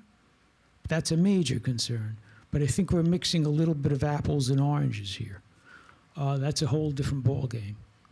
So I just wanted to, you know, make that known that it's not the same issue. It's the same thing. I mean, we could say that why did we ever let Jehovah's Witness Hall be built there? Those folks were parking all over the place. There had to be rules made about parking only on one side of the street. They also use the liquor store parking access. So the parking issues are valid, but when you have one car or two, that's a whole different ballgame. And we've been living with that Jehovah's Witness parking issue for a long time. So I just want to put that perspective in there. I don't think this is like a watershed moment where, you know, everything's going to fall apart because one person has a home office and is having occasional patients. I don't think that's the same thing. I do agree that in general the neighborhood is very quiet. There's very little traffic. Amazon has indeed changed that. I will agree there. There is a little concern about the school bus. There's a pickup stop there. But as we heard, the hours would be 5 to 8, Wednesday, Thursday, Friday. And so the school's not in session at that time. So, you know, folks are throwing things out that are valid but not valid, okay? So I just wanted to make that point. And I don't think we need to just shut down any options. There are a lot of people that work from home already, and they don't have a declared office that required approval. This is a little more detailed because a person has to come and visit, but it's not that big of a, you know, it's not like you're having group meetings at your home. So I just wanted to make that point. Mr. Chairman, can I ask Michael a question, and you can stay up here? Michael, how many people in your family at home living? It's myself, my wife, and my son, Jack. And he's, what, newborn? Yeah, it's 7 months old. And does your wife work, or does she stay home and take care of the kid? She also works. And yeah, sorry. And what what time of the day does she work? She's a teacher, so school hours. Okay, and you have 2 cars? Yes. Okay. Do you have family in the area? Actually, yes. My father-in-law is in Watchung. He's about 5 minutes away. Okay. How many relatives you have? Have they ever showed up for Thanksgiving dinner at your house? I think when we really had the house packed for the holidays, I think we had between 12 people, give or take. And where'd they park? Predominantly, I think we had 4 or 5 cars all kind of around the garage. Did anybody complain? No. Okay, so what we're talking about here is perhaps 1 or 2 other cars in addition to your 2 cars, Sure. at most. Yes, I would agree. Okay, and we're talking 3 people per day max Sequentially. sequentially. So the hours of 5 through 8, that's 3 hours. Yeah. 3 that's- people, 1 per hour, potentially, if there were stipulations like that. Yeah. Maybe 3 people on Saturday. So this isn't really much different than like a brother-in-law coming over to visit, Yeah, that's except he's just getting needles stuck in him. that's kind of my logic as well. Okay. I mean, I think I'm kind of drawing out some of the points you were trying to make, correct? Exactly. Okay, thank you. Okay. That's it. Any additional public comment before we close?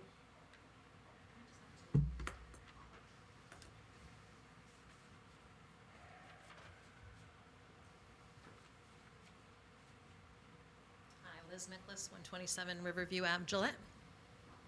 Bear with me 1 second. You swear to God or affirm that the testimony you're about to give is the truth, the whole truth, and nothing but the truth? I do. Thank you very much. Please proceed. I just had a couple of comments. I'm concerned about the kids in the neighborhood. I think we have about 16 grammar school age kids always outside. I know it's 5 to 8. Summer's coming. Those kids are out all day. I just worry about people that are not familiar with the area, up and down the street. Like it's been mentioned before, they have to turn around someplace. There's only one way in and out. I worry about those kids, especially on Riverview to Norwood. It's a blind turn. That's one of my major concerns. Parking on Thanksgiving is a little bit different than other times. We all tolerate that. People have birthday parties, people have holidays. We get it. But to have it a regular thing, it could really become a nuisance. So I just wanted to bring that up. The kids really make me nervous. You'll ask my husband. Every time I'm coming home, I'm so nervous who's going to be around the corner. But I get it. Nobody wants to, tell you that we don't want this, but it's our neighborhood too, and we generally have concerns. And I just concerned that maybe it's 3 or 4 people a day now. Could that grow to 6 people in a couple of months? Where do we draw that line? Is there anything that has to change? Do we need to come back at that point in time if he decides he's going to have more people, more days? Or is this just like a blanket? He can increase at any time. That's all. Thank you. Yeah, I think we're coming to the end. Okay, thank you.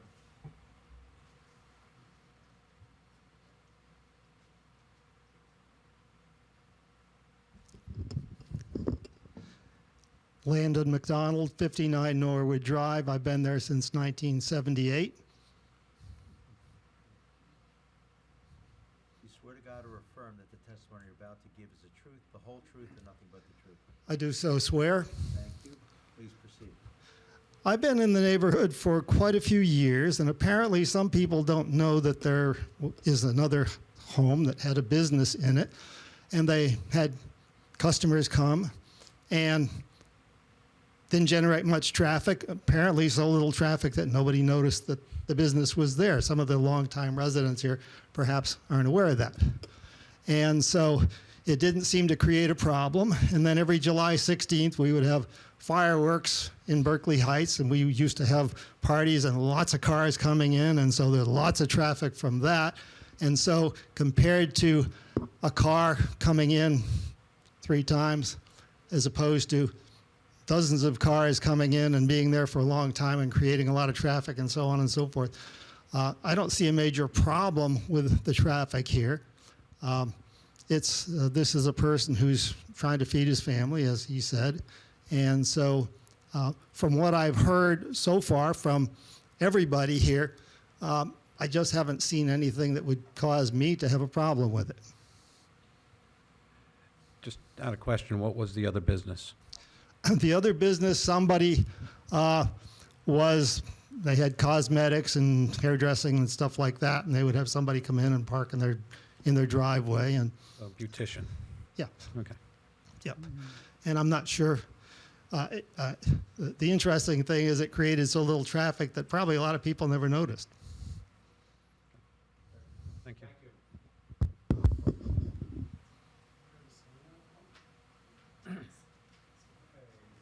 Last call.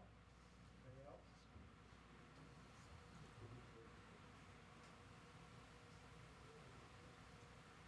And this is just kind of open for consideration, correct? I'll swear you in and Yeah, then. Sal you can make Jambrone, your comment. 47 Norwood. You swear to God or affirm that the testimony you're about to give is the truth, the whole truth, and nothing but the truth. I do. Thank you. Please proceed. Yeah, just, as a planning board, I would imagine that all of your decisions are based on, what is best for the community and how the community will continue to grow and thrive. And I haven't seen any compelling here as to how that would elevate anything within the town, anything within the community, and anything within his neighbors, as far as if this were allowed. I believe, the individual bought into a quiet neighborhood, had conversations with people prior to buying about the quiet neighborhood where everybody stands together. So went into the home knowing that this wasn't what it was intended to be. I think everybody, as has been said before, bought in. I was not aware when I came in, I'm fairly new to the neighborhood, that this quiet church that's closed most of the time would be such a problem as it is. And in this little community where there are no curbs, where there are no parking spots, we get inundated every couple of weeks. And everybody who's got frontage on Norwood, on King, ends up having to kind of replace their lawn every time that somebody comes in. So I think some of the sensitivities to the parking are due to, there's another one they have their lot. I'm sure their zoning says they're supposed to use that lot, but the entire community gets upended. I don't think one is the other, but I think it explains some of the concerns with parking. I will say that, as I stated before, that extension of King Drive is not a road. It is not maintained as such. It is not plowable. If we're talking about betterment, I'd love to see what betterment to the community having a home office here is. Something along the lines of that street needs to be paved and maintained regularly. Bus stop being moved so it's not an issue. I mean, presently, it's not in the best spot, one way in and out. So that's kind of the spirit here as you consider that I'd ask you to go through. We're allowing one person to have betterment for their life, and I know it can be a fundamental difference. Is it a make or break? And were you aware of that, buying the house? That's something in your mind as far as where you leave here with the decision. But I'd like to see where allowing this actually provides betterment for our community in some way. And I haven't heard anything around that today. So I'd urge kind of consideration there as leaving. Is this something that really has to be allowed, is compelling to be allowed, and does good over potential harm or concerns? Thank you. Thank you. Thank you. Thank you for your comment.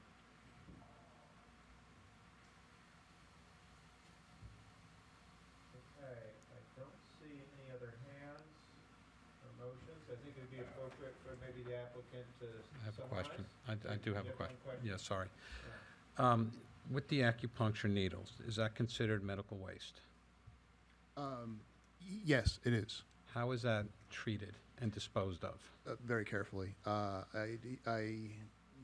get a Sharps disposal that is paid up front for It gets mailed out through UPS, and they dispose of it. It's a recognized So company. it doesn't go to the curb? No, no. There's a process for how this is treated, taken Absolutely. care of and properly disposed, so it's not going to end up out on the street or a corner? Yeah? No chance. I'm only asking a question because, Vehicle pickup either, I guess that's kind of the theme here, is there's not a vehicle picking up the waste. No, I drop it off to UPS, and it gets handled that way. okay, Good, thank you. Good question, thank you. Can I ask a question of Liz? Absolutely, please. So signage, going back to one of the earlier points, we talked about it. Is signage optional or a necessity? Because it sounds like some of the issues that are coming from the neighborhood is people driving past the house, going to a street, making a turn that's could be where children are playing or blocking traffic or along those lines. Is that something that is a requirement, or is it optional for the home office? The ordinance doesn't require it, it permits it. So is that a stipulation that could be made, that there would have to be a sign to make sure that people don't drive past, or at least have some visibility? Is that permitted as a stipulation? If the board finds it to be reasonable, first of all, if the applicant stipulates to it for all intents and purposes, it's not a problem. But if the board wishes to impose such a condition, the board would have to ensure that it's reasonably related to mitigating a condition that is, or a detriment that's associated with this use. Okay. So in short, it's possible, of course, just to round out what Liz was saying for the board's edification, while it's allowed with certain restriction signage, and in particular, it has to be compliant with subsection 155.2I, which might be the 4x4, Liz, help me out, and would have to be visible to normal observation outside the dwelling in order for it to be a compliant sign that the applicant would be allowed to have if you wanted to suggest it or impose it as a condition, in the event there's an approval. Signage is always a conundrum because you're also trying to maintain a residential character. Mr. Chairman, can I ask another question of Michael? Your patients, do they tend to be regular customers? Yes, typically. Okay, and how many times do you usually treat a patient? I mean, that's a hard question. It depends on what's happening with the person. I have some people that'll come in for a matter of, sometimes it's one visit, and then sometimes it's 4 or 6 visits, and then for other people, I'll see them once a week for multiple years. So this comes along the same pattern as, like, say, a physical therapist Quite who has similar. people who, they just need to find you once, and then they know where you are. There's truth to that. There's I think you mentioned that your father was a chiropractor, or that you just know that how it works. Some people are regular repeat people that come in, and other people come in when their shoulder hurts, Yeah. and so it's a little bit of both. Right. So the point I'm trying to make is that, people come in for a series of visits. They pretty much have to find the house once. And if they're repeat customers, that they'll know where they're going after that. So the need for the sign might be, for instance, what door to go through. Might be a sign that big on the door, Sure. acupuncture, right? But I think the neighborhood seems, they probably wouldn't like a big shingle out on the street. And in my own mind, a big shingle on the side of the road isn't quite the flavor of the neighborhood that I want. I wouldn't want that for myself either. And how would you advertise? Are you advertise on the web, offer a GPS on how to get there? So I find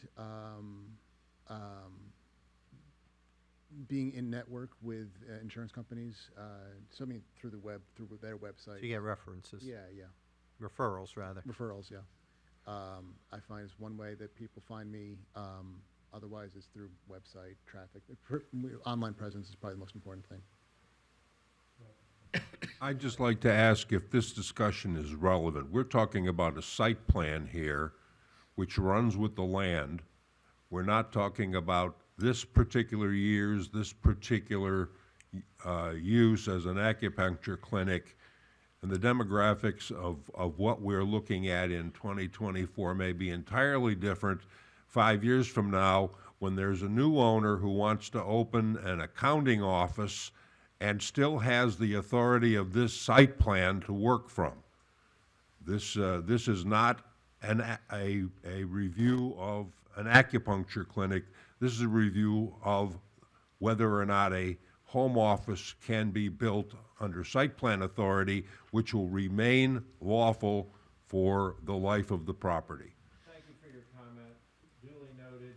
I think we're going to move now, if we could, to a summation from the applicant, and so we can move towards stipulations.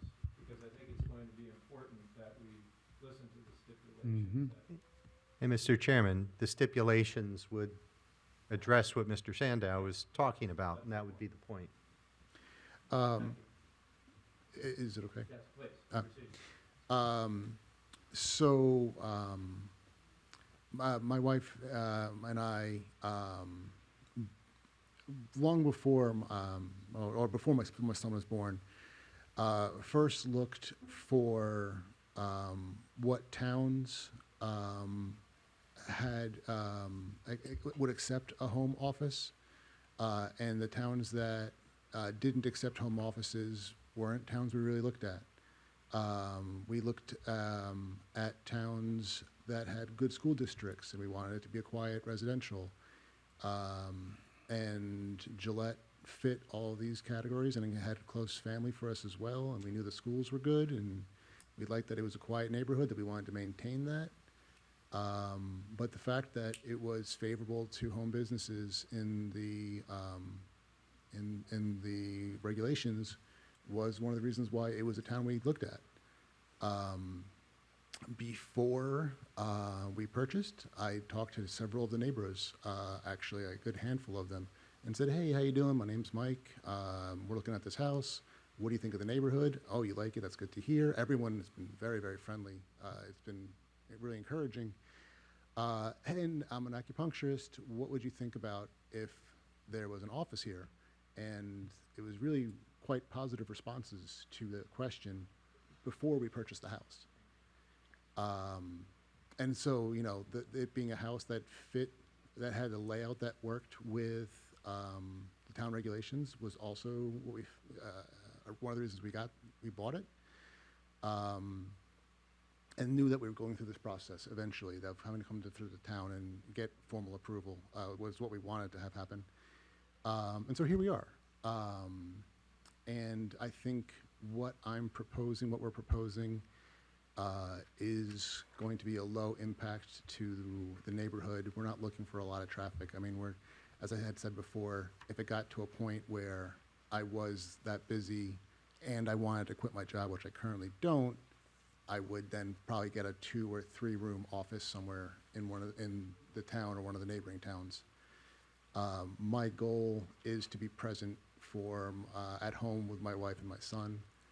And I want to be able to see him get off that bus stop myself while and walk across the street and be home and still be able to cook dinner for him and see an occasional patient when I'm doing that. So that's kind of the vision that we have. I'm not looking to turn this into some huge multidiscipline practice, not out of my home anyway. That's not where I want to live. And so I think what I envision fits a lot of what we're hearing from the comments from the people in the town that have concerns. I think what I envision, it fits quite well, not just with the town regulations, but also the feeling of the neighborhood. And that's my thought of what I envision. Great. Thank you very much. Okay, I think we're at a point now where, Mr. Warner, if you could kind of summarize some of the stipulations.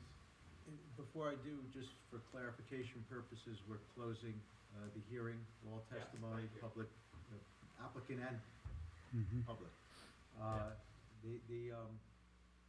It's important first, before anybody consider any conditions, that we clarify, with the help of our planner, and the board fully understands and all, what relief exactly is being sought and what the standards are for that relief. And please weigh in, Liz, at the, as you deem appropriate, with the chair's permission. First, there are 5 standards, in essence 4 standards to a home office being permitted as an accessory use. The 5th so-called standard is that there's a requirement that even if you meet all the other standards, that you get minor site plan approval from the planning board. So even if you have a fully conforming, otherwise accessory use of a home office, still have to come to the planning board, still have to get minor site plan approval. So there's that relief, minor site plan approval. Liz, from the testimony that's been provided as the planner for the board, correct me if and where I'm wrong, it appears as if standard A, not more than 25% of the floor area, at least in your opinion, may have been satisfied, but that's for the board ultimately to decide. It appears as if not more than one person who is not a resident of the dwelling is employed, or would be employed by such use, but, correct? But again, it's ultimately for the board to decide. The signage issue, apparently there's not a request for signage, but if there is a request, or if there is a stipulation or imposition of a condition for signage, as I understand it, the signage is going to comply with the ordinance, so therefore there wouldn't be a violation necessarily of the 3rd standard C. At least in your opinion, Liz, would that be accurate? Yes, and also the applicant indicated that they would not be displaying any merchandise or. Et cetera, all of which yes. is part of the standard. So at least there's 3 so far that there may not be a violation with those conditions of the accessory use. And again, to be clear, because as this board knows, if this was a principal use that was conditional and there was a violation of any of the conditions, it'd be over at the zoning board. This is an accessory use, and that's why it's with the planning board. There's no D variances even potentially at issue. But the 4th standard D, in Liz's memo, is off-street parking is provided in accordance with the ordinance, the zoning ordinance, for both the home office and the single-family residential use of the property. And that, I think, is where the board needs to not only make the determination as to whether or not that's satisfied, or if not, then there is even if all the other standards are satisfied, there is a bulk variance or C variance required, because you have a violation of a condition of an otherwise permitted accessory use. That's what we call a C variance or bulk variance. There was testimony, and you may wish to get the planner's position, although you ultimately will make the determination. But from our planner, what is the required number of parking spaces, and what is the provided number, and is there a deficiency? If I recall correctly, I heard somewhere between 3 and 3.5 possibly being required, and it may be perhaps as little, if not less than 2 in the 2 spaces in the garage, because of the length or lack thereof of the driveway, and the width or lack thereof of the driveway, and the circumstances with respect to the street, King Drive, if I understand the name correctly. So maybe that's something that Liz can speak to help the board make that determination, because you need to know first, is it a minor site plan, or is it a minor site plan and at least 1 bulk variance? And then Liz, I'm sure, will be happy to remind you, as would I, of what the alternative standards are, C1, C2, for establishing relief to that bulk variance, if there is at least 1 of them. Mr. Tanda, did you have a question? I want to comment on the parking issue because this is something that has not come up and was not a matter of testimony. But there are some facts which are common knowledge, and I'd like to relate those facts because they do bear on this board's determination. King Street extends both directions, both east and west from Norwood. King Street was laid out east and west of Norwood in 1928. That's 96 years ago, believe it or not. King Street to the west has maybe 12, 15 houses on it. It ends in a cul-de-sac. King Street to the east was never developed over the past 96 years and is, in fact, a paper street, referring to the recent paper street nonsense that's been going on at the Township Committee. Now, as a paper street, it presumably doesn't exist, except it more or less exists because there are two uses on this street. One is the sewer pump station, and the other is the garage for 33 Norwood. Now, over the past 96 years, this street has never been developed wider than 10 feet wide stone. It is not maintained by the town. We don't know who is going to replace the stone when it wears out, because the town won't do it and the town doesn't plow it because it is not a street. And it certainly is not developed to township standards or accepted by the town as a public street. Now, where this is leading is to our ordinance, which states clearly that all driveways must terminate on a real, accepted, certified public street. Now, to the extent that the applicant wants parking to be in his driveway does not conform because it does not, per the ordinance, connect to a real public street. It only connects to a paper street, which is not maintained.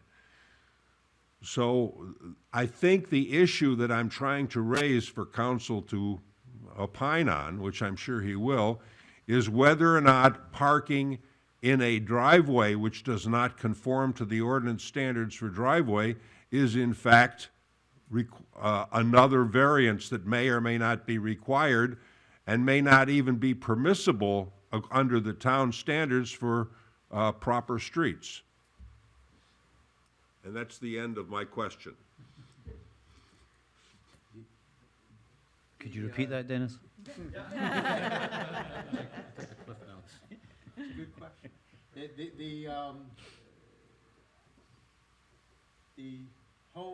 Does the home abut a Norwood? Is it adjacent? Okay. So, and is there also, because this is separate and apart from the home office question, and this is a question as to whether or not additional variance relief is necessary, which might not have been picked up by the zoning officer or planner prior to the hearing. Is there an access? Now, there's a walkway, but not an access from Norwood Drive, right? The access, the only curb cut. The vehicular access is from Vehicular, yes. Paper Street. From the paper street. And in your opinion, that's not a planning variance, is it? Required? I mean, that's not in the zoning ordinance. I think it's. Is it a D35, D36? Oh, Planning variance. yeah. It's a chapter. Well, for any development, but is it a planning variance that's required for not a development application, but for home office, which does require minor site plan? I am not sure.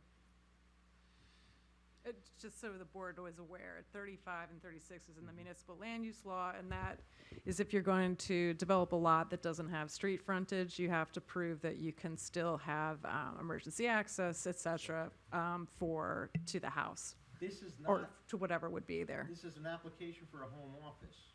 The question is this proposal development that would require a D35 or 36 planning variance? Or is it an application for an accessory use that requires site plan relief and possibly a bulk variance for the parking, which frankly I suspect it does require at least a bulk variance for the parking. I can make an interpretation, but the planner should also. I'm just wondering here, I mean, is there some more research that needs to be done on this? I don't want to rush a decision if Mr. Sando is going to stump the professionals. No, he's not gonna stump him. There's a question here, and it's a question of interpretation, if this is where Board Member Sando was going. It's an excellent question, in my opinion, regardless of where he was going. But if the query is there a D35, D36 planning variance required as a result of this application, I'm not certain there is, but this is a subject of interpretation legally. I'm far from certain that it's required for this accessory use application. That said, in fairness and in deference to our planner, and nobody called it out. Can I just- I want to make sure she could, well. All right, let me just stop you. Yeah, so section 35 reads, no permit for the erection of any building or structure. We're not talking about that here. Right. So it doesn't pertain. So my legal opinion happened to be correct, and her planning opinion is correct, and it's still an excellent inquiry, but with respect to a planning variance for not abutting a public street, there is no erection or installation of a structure that's proposed here. The sign wouldn't count even if there were a sign, and it's not required, and it may not even be requested. So I don't think there's a reasonable interpretation that we'd need a D35, 36. So while it was engaging and entertaining intellectual exercise, I don't think we need one, if that was the concern. Well, the concern succinctly is, can we approve off-street parking if the off-street parking itself violates the ordinance which says that driveways must connect to a proper street? Right. And I don't think, I think the board, and again, in fairness to our planner, she should be able to weigh in as well, but I believe with respect to off-street parking provided in accordance with the ordinance for both, if you can, I don't believe the board should be considering parking on King Drive as off-street parking that would satisfy the D standard. Now, that said, I believe it's a reasonable interpretation that if there were sufficient parking otherwise, i.e. enough spaces in the garage for the residential use and enough spaces in the driveway for the home office use such that there was no delta between what was required and what was proposed, then that you don't need off-street parking. I suspect that might not be the case here, that there's a shortage. In the event there is a shortage in the parking, that doesn't mean you can't grant the approval. What it means, as I started out at the beginning, was they need a bulk variance. The applicant needs a bulk variance. That bulk variance being because he cannot meet the standard D, the requirement for sufficient parking for the home office use.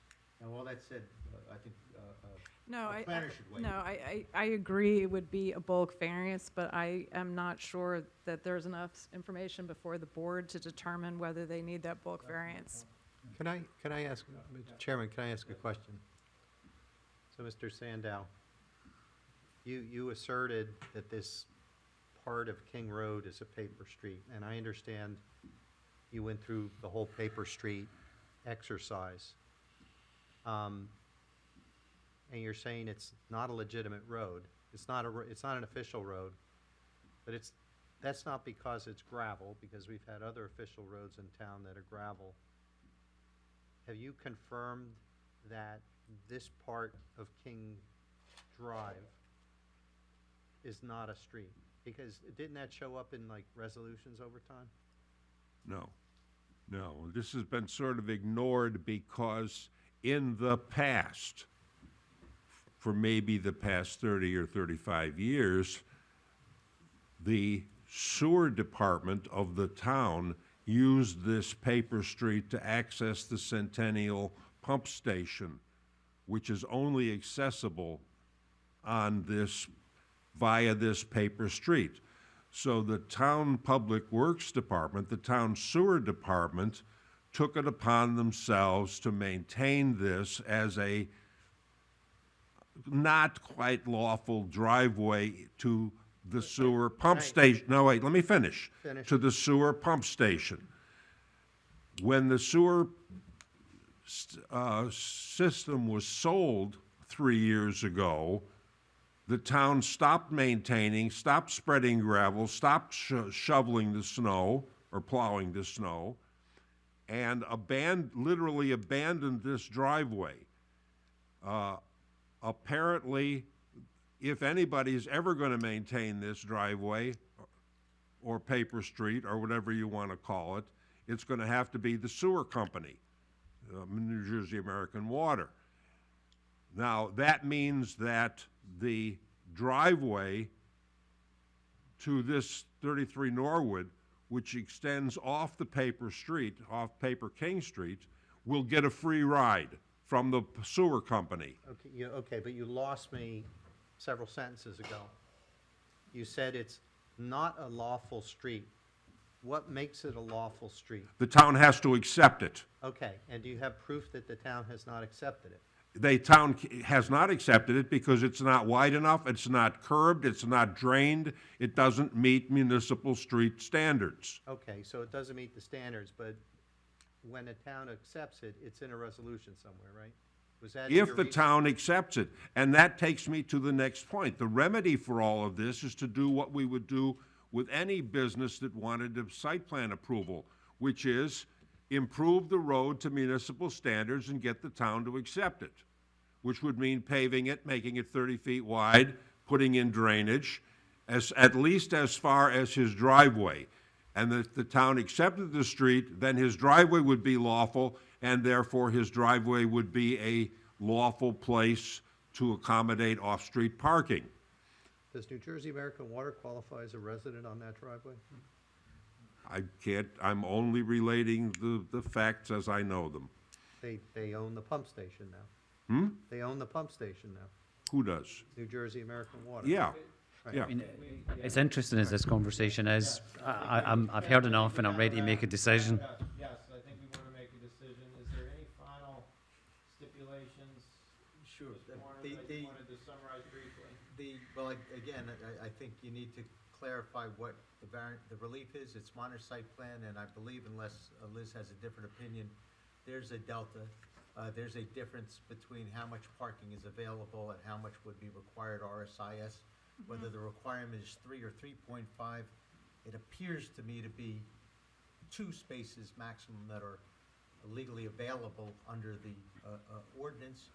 It's not for me to interpret the ordinance, it's for the zoning officer and the planner to interpret the ordinance. So that's why I'm leaving it to our planner to give you the final word on that. I think it would be prudent for the applicant to seek a variance for that section of the ordinance regarding. And would it be 3.5 versus 2 or 3 versus 2? To be conservative, let's say 3.5. 3.5. So I think what you're hearing from the planner is there's a 2 parking stall deficiency. And so there's a minor site plan required as well, at a minimum, as well as at least 1 bulk variance for the 2 parking space deficiency in the standard. As an accessory use, that's a bulk variance. You're familiar with the C1 and C2 alternative bases for demonstrating that. If not, Liz can repeat them. The conditions, as I understand them, that have been stipulated to already and might want to be considered by the board, to have the applicant stipulate to them or impose them if the board's of a mind to grant, would be no employees on site other than the resident of the application. You may want to consider what was brought up by some board members. One of whom was our deputy mayor, perhaps an interval. I don't mean to read your mind, let me know if I'm wrong, but an interval or a gap, be it 15 minutes or otherwise, between scheduled appointments. You might want to consider requirement that the applicant, again, these are all conditions of approval, there's no conditions if it's a denial, be required to notify patients not to arrive more than X minutes before a scheduled appointment, so as to try to ensure that gap exists, and there's rarely, if ever, more than one car visiting the site. This has been done in other municipalities in similar circumstances. Limitations on hours and numbers of patients, perhaps per the testimony. And of maintaining jurisdiction if there is a transfer of ownership or home office provider, for lack of a better term, remembering that the definition of a home office under 111 of our ordinance is a business, medical, or professional office located in the practitioner's single-family dwelling as an accessory use, accessory to the residential use. There was discussion of proof of licensure and the like, but that may or may not be something the board might want to consider if the board's going to approve, given the fact that apparently it's online. And I believe that's all the conditions that were stipulated to, Yes, or might be is the available for applicant, stipulation. Willing to stipulate to the conditions that have been summarized? I'd request that instead of it being a 15-minute gap, it being a 5-minute gap, but other than that, I'm comfortable with what things you were saying. And again, the board can impose any conditions, or the board Well, can I'd like to just deny hear the from- I'd like to application. hear from some of the board members here briefly in regards to this application. Yeah, I mean, I commend Mr. Portera for coming to the board of his own accord. I mean, sometimes we have to drag people here, so thank you for that. Thank you for your time. Certainly, it seems to me that you have complied with with the stipulations, and I would be fine with 5 minutes. You've complied with the ordinance, and I would certainly be in favour of granting the relief as requested. I just need a clarification point, if I can. The jurisdiction of transfer of the house you mentioned, can you just repeat that? And what the intention is there? Well, the condition that I think was stipulated to, and we'll make sure he understands by repeating it, was that the board would retain jurisdiction and require site plan relief, as well as any associated bulk variance relief that might be required. If there is any transfer of the property or any other user who wishes, who falls within the definition of a home office use, other than this particular applicant in this particular field of practice. I'm sorry, but public comment, we had closed public comment. I'm just asking for clarification. I'm sorry, but we've closed public comment. I don't think we can. I think it was reopen. unclear to everybody in this room, that's why I'm asking for a clarification. And it's just about law, it's not back and forth. It's a discretion of the. Okay, yes, please, briefly. It was a lot of words, so I'm just gonna ask for clarification. I realize it might be an oxymoron, but I think I heard throughout the course of all the words that this is, if this is granted, it automatically comes with a permit for signage? And he can say that he doesn't want a sign, but it's already permitted, No, it included? wouldn't automatically, and Liz can weigh in, but it wouldn't automatically come with signage. It's just that the standard under the home office standards is, one of the standards is no show window display or merchandise or product or other demonstration of such use, and also, other than, you can, not required, but can have a sign so long as it fits within the ordinance, which I believe is a 4x4. I'm asking for and it clarification. has to be I heard visible, what you read. I'm asking for normal clarification. observation outside the dwelling, so it's not required that he have a sign. Understood, Right. but it is permitted, which means he does not need to come back. He can just throw a sign there as soon as he's No, approved. Am I right hearing now, that? right now, we're The board hasn't decided yet. Right now, he's not asking for a sign. I don't know how to ask it clear. You're asking if he can come back, if he gets an approval, can he come back and pop a sign in there and not have to come back to the board? Is Yes, what you're asking. I very got simple. that. If, for example, if there's an approval and the approval comes with the requirement that there be no sign, answer's no. Okay, because the board might impose the condition that there not be a Okay. sign, or So that there that's be where a the clarification, different because or it wasn't in smaller the sign. stipulations, and that's the piece that I'm missing here, because we did Right. speak about it, we did bring it up, and I think it was briefly mentioned as a stipulation, but you did not recite it. Right, no, And that's you're the piece correct. that I'm asking for I didn't clarification. recite it, and by the way, the board might impose or ask for stipulation as the conditions I didn't mention. The board may have its own thoughts. Sure, That's fine. sure. So can you just go, just if I, Okay, let's just, can we just, David, you got the floor, can you comment on the applications? I need clarification on the jurisdiction issue. Because my concern is, I don't mind it, is that this is a home office with minimal improvements, so you're not investing a lot of money into the property, right? Sure. Right, so no improvement. Therefore, the transfer of ownership, I think, has some factor here, because I agree. I don't know if it needs then, somebody else comes in and can builds upon it. So what's the jurisdiction of ownership clause that you mentioned? In terms of, if the gentleman sells the house, what happens? Because for me, that ends, just so you know what I'm thinking. Right. We can't, variances Mhm. run with, and certain site plan approval, to the extent it's granted, it runs with the land. Mhm.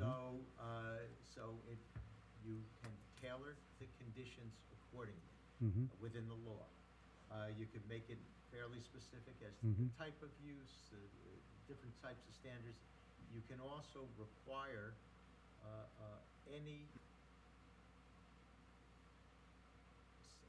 anyone other than this applicant having to come back to the board by retaining jurisdiction, anyone other than this applicant seeking to use a home office, even for the same professional, medical, or business use, professional, business, or whatever. the word is. Can that become a deed restriction? Yeah, what we can do is we can require, yes, we can require that they come back to the board for relief and retain jurisdiction, and you can also require that that particular condition be a deed restriction, meaning it's a deed, generally what happens is the applicant would have to do a deed to himself or themselves, and would be recorded in the county clerk's office. Because, as we know, variances and land use approvals, there's not a central indexing situation, a mechanism. It's not recorded at the county clerk unless you require the applicant to do that. That way, subsequent purchasers, successors, in title would be on actual notice, not just constructive notice, of these conditions, including the condition that if they want to do a home office, even the same one, if you will, they got to come to the board. Do you agree to?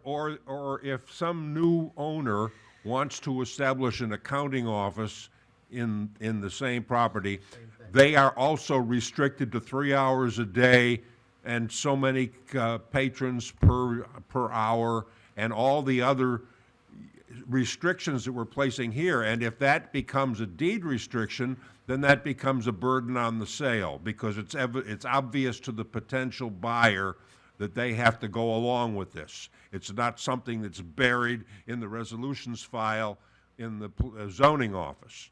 So, I'm sorry, does the applicant Right. understand? I have to admit, half and half. Okay, so what's Right. being suggested is a deed notice which would put a restriction on the use of this property in regards to what you're essentially stipulating to be the use. So- And that would have to be recorded with the county clerk. So, what are the implications of a deed restriction? I'm sorry, you got to speak clear. I'm sorry, what are the implications of a deed restriction? I can't give you legal advice. No one Ken, but you're free to retain any counsel you wish. No, no, no, no. But the implication is generally is that it's recorded in the county clerk's office, and if you sell the property, if you or somebody else were to tell them, hey, you know, it's a home office, you could do any kind of home office, or you could do an acupuncture or whatever, it's going to be recorded. All the conditions of any resolution of approval, if there is one, will be recorded in the county clerk's office, and whoever's going to buy your property is going to know that what they can and can't do, and it's going to be very limited. And it may also require them, regardless of all the limitations, or in addition to all the limitations, they got to come back to the board. This board. So you're tying this, to make sure you're clear, you're tying yourself. No, I know, I just want to make sure, because you're tying yourself and future purchasers to the conditions you're approving tonight. We require, sure he's we clear on that. require that a deed be recorded if a house has a senior suite attached to it. And is this any different? Although we don't have a requirement in our ordinance that it be recorded, as we do with the senior suite, would it be comparable? It would work legally, it would work the same way. Deed restriction's a deed restriction. It puts all successors in title on notice. So if I understand correctly, first of all, we plan to be in this house for a very long time. But not the point. Let's say it gets approved with these restrictions. What that means is the theoretical next person buying the house would, who's also an acupuncturist, wants to use it for that, he would need to come, that person would need to come before the board and go through the same approval process. Is that what we're saying? You have to come to the board, but also would be subject to all those same conditions that you know, are in your. I mean, that makes logical sense. Sure, that's fine. And is this something that we do with every application for a home office? We have a deed restriction? This is something that is not uncommon in land use for approvals where appropriate. Yeah. I don't know if we've had any home office approvals in the past, and if so, I don't know whether we Not in had my time. deed restrictions or not. This is the first one. Right. This is the first one I've It's the reviewed. first. We have had deed restrictions for other, here, at this board and at the zoning board, in this municipality, for other types of approvals, including, as Board Member Sandow pointed out, senior suites, although they're required, but it's not uncommon where appropriate. The thing of it is, right, it's allowed in the statute, right? And it doesn't say there needs to be a deed restriction. It just seems like we're just going way over the top on this one. It really There's also a is. variance, but it's for the board to decide what, if any, Right. conditions. Just a resolution. For the board to decide. And for me, there's a lot of, it is a small neighbourhood, dead-end street, question about the drive, right? So I think there's restrictions, there's physical restrictions to the property to be something that's as frequently used potentially as been suggested. So, but I don't want, but I'm sensitive to the fact the gentleman wants to do and come forward and done all the good stuff. But I'm also sensitive about what happens next. So for me, this restriction, in this particular instance, and if you're okay with, is a reasonable thing to request. And I'd have to make my decision based upon that request being put forward. Anybody else? Just another question. What would be the difference between a deed restriction versus just the resolution? The resolution, as I mentioned before, is not recorded at the county clerk's office. So when somebody sells a house, for example, sometimes good real estate attorneys, I use the term good in my opinion, will find out what resolutions exist that may be applicable to a particular property down at the municipal building. But not everybody does. But a title company will automatically pick up on this transfer of property, or they better, anything that's recorded, including a deed that someone records. It's literally a deed saying from me to myself for $1. Here's the conditions in the resolution. Boom, I'm paraphrasing. So it's in the county clerk's office, title companies pick it up, everybody's on actual notice if they purchase the property, that it comes with these limitations on the home office use. If they're looking to use it as a home office, if you're just Well, if looking as a they'll see it either residence. way, but if they're not looking to use it as a home office, presumably they're not gonna care that much. Right, so a resolution would work. So, But they'll know that it's there, so that if they then sell the property, they'll know that they can't tell people it's a home office with no limitations. The next person after them might, wanna use it as a home office. It spells it out in the records at the county clerk's office for all are on notice. So it would be with the same restrictions, the 3 hours Same a day. conditions. So if somebody wanted to come and use it for 6 hours a day, they would have to appear before the board again anyway. And you may consider, as I And- said, you may require them to come to the board, even if they comply with all the conditions, just to get site plan approval again. And establish that they indeed comply with all the conditions. Do you have any further comments, either supporting or not supporting this application? Oh, no, I'm in favor of the application. I think he just wants to work from home and do the right thing. I mean, I know there's concerns with the neighborhood, but I don't see this as being a big detriment to the residents. Anybody else want to share? yeah, I do. I have a question. And more for Steve. The non-deed restriction passed, applying stipulations. Take me through a real-life scenario. I'm going to lay it out for you, and you're going to tell me what happens. Stipulate that it's approved for, let's say, 3 days a week, 3 hours a day, specific hours. Only for acupuncture. 5 minutes between appointments, no more than 3 appointments a day. That's how he operates. Now, when he sells his house, what can the new owner do? If those are the conditions of the approval, technically, that new owner, if they wish to pursue a home office, would be bound by those same restrictions. Would they have to be an acupuncturist? If you make those conditions of approval, if you limit it as that approval, that way, yes. If all the real estate people and lawyers involved in the real estate transaction find the record. Yeah, that's where I was going. That's the difference. It's not at the county clerk's office, and it's not gonna be picked up by a title company, I can tell you that much. Okay, all right. And the attorneys involved in the transaction, the purchaser's attorney's gonna have to find it, and if he or she doesn't, Okay, I got you. So, Yeah. next scenario. He Don, does so well, he opens up his own place, he quits doing this at home.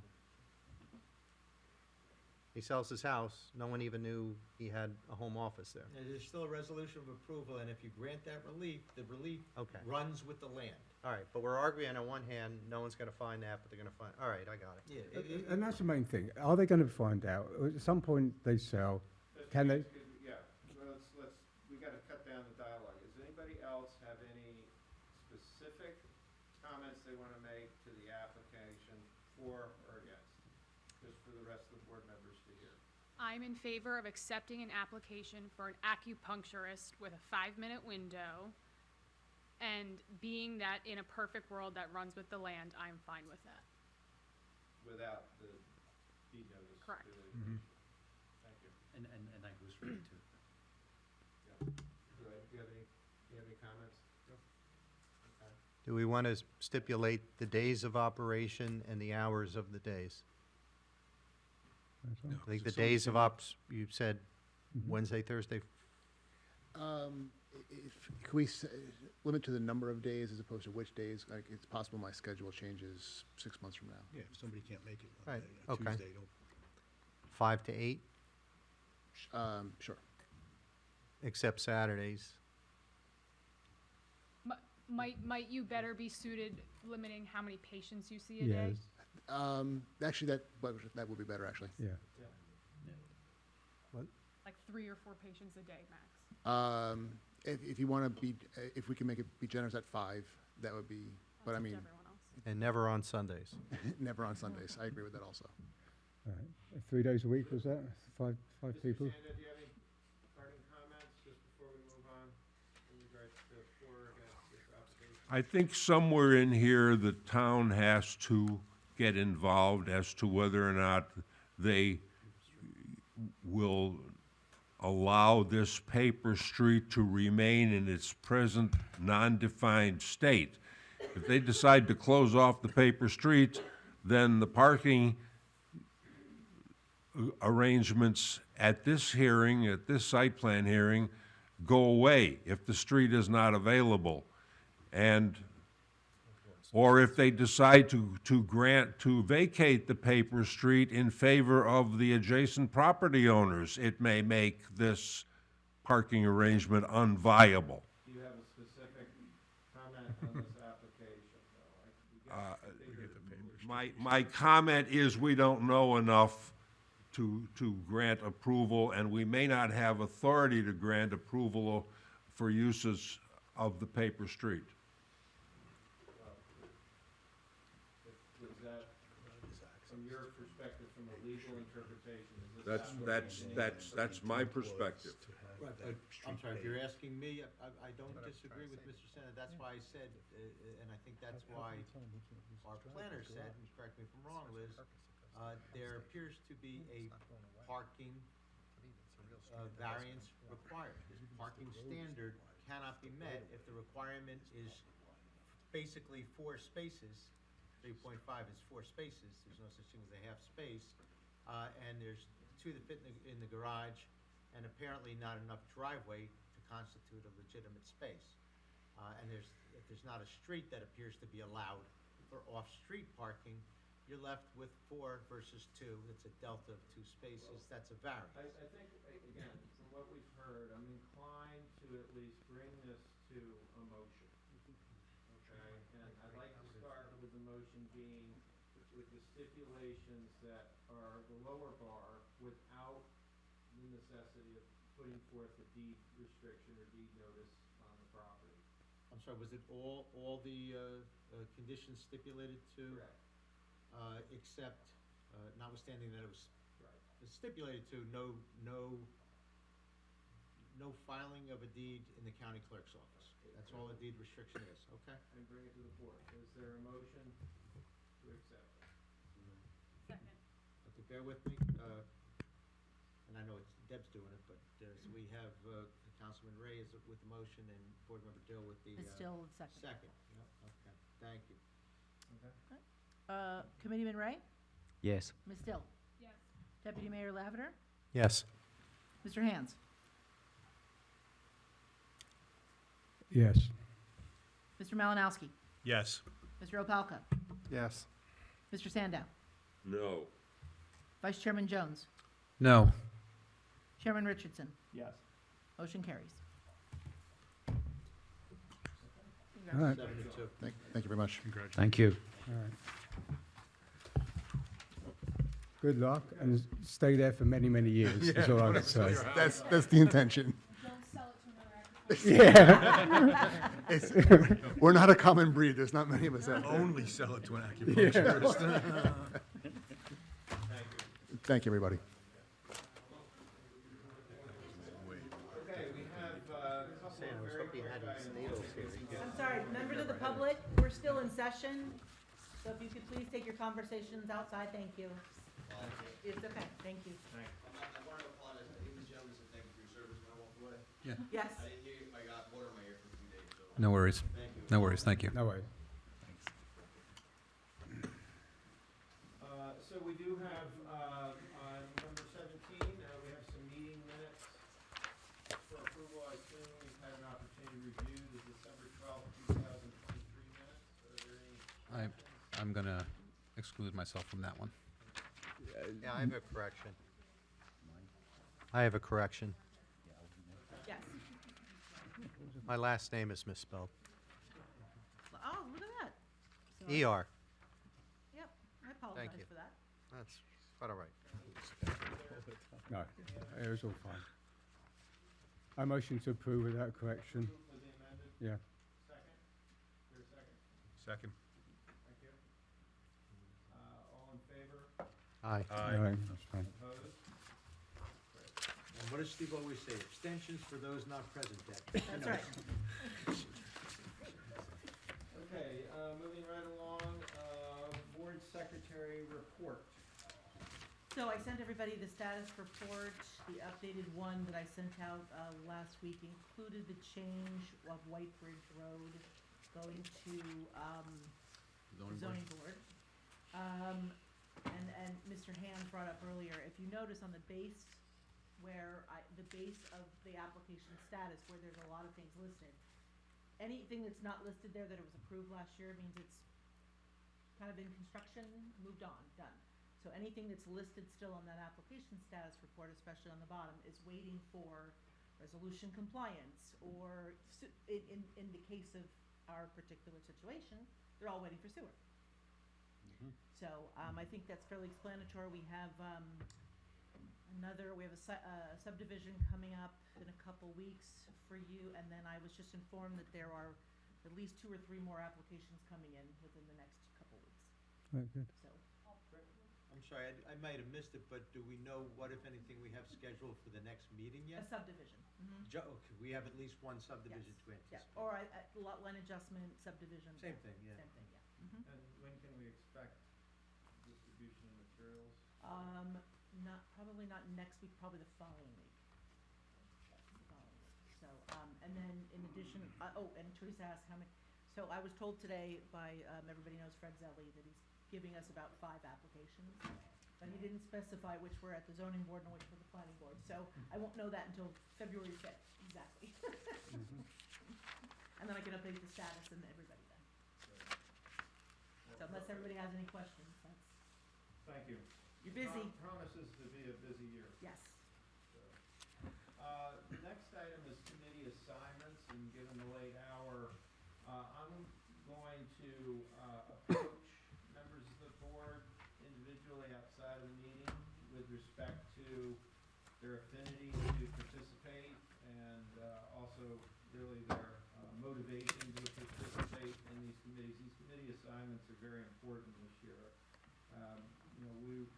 We kind of got a little bit of a free pass with regards to a lot of the intense work that was done on the master plan in regards to a lot of these areas that now need a lot more attention, especially the ordinance committee. And just to review real quickly, the other ones that had been initiated, I think Mr. Sandow, it was before COVID, we initiated our SOP, standard operating procedures, and those I don't think have moved any further from back maybe 2 or 3 years ago. So we'd like to. That is correct. At least not in committee form. Correct. That doesn't mean that work wasn't done, hasn't been going on. It just means that the committee stopped meeting at the beginning of COVID. Just asking the board, are there any other questions in regards to these 5 committees? Yes. Yeah, thank you, Mr. Chair. The prism adjustments, what's that? Is that the, I think that's adjustments to what. that's me, right? That's what I was working on before? Okay, all right. That Just- would be your. That was, Looks like a yeah, rebranding. Good, you're on that one. You're Well welcome. volunteered. The pre-application review, what we're doing we didn't do that for a while, didn't we?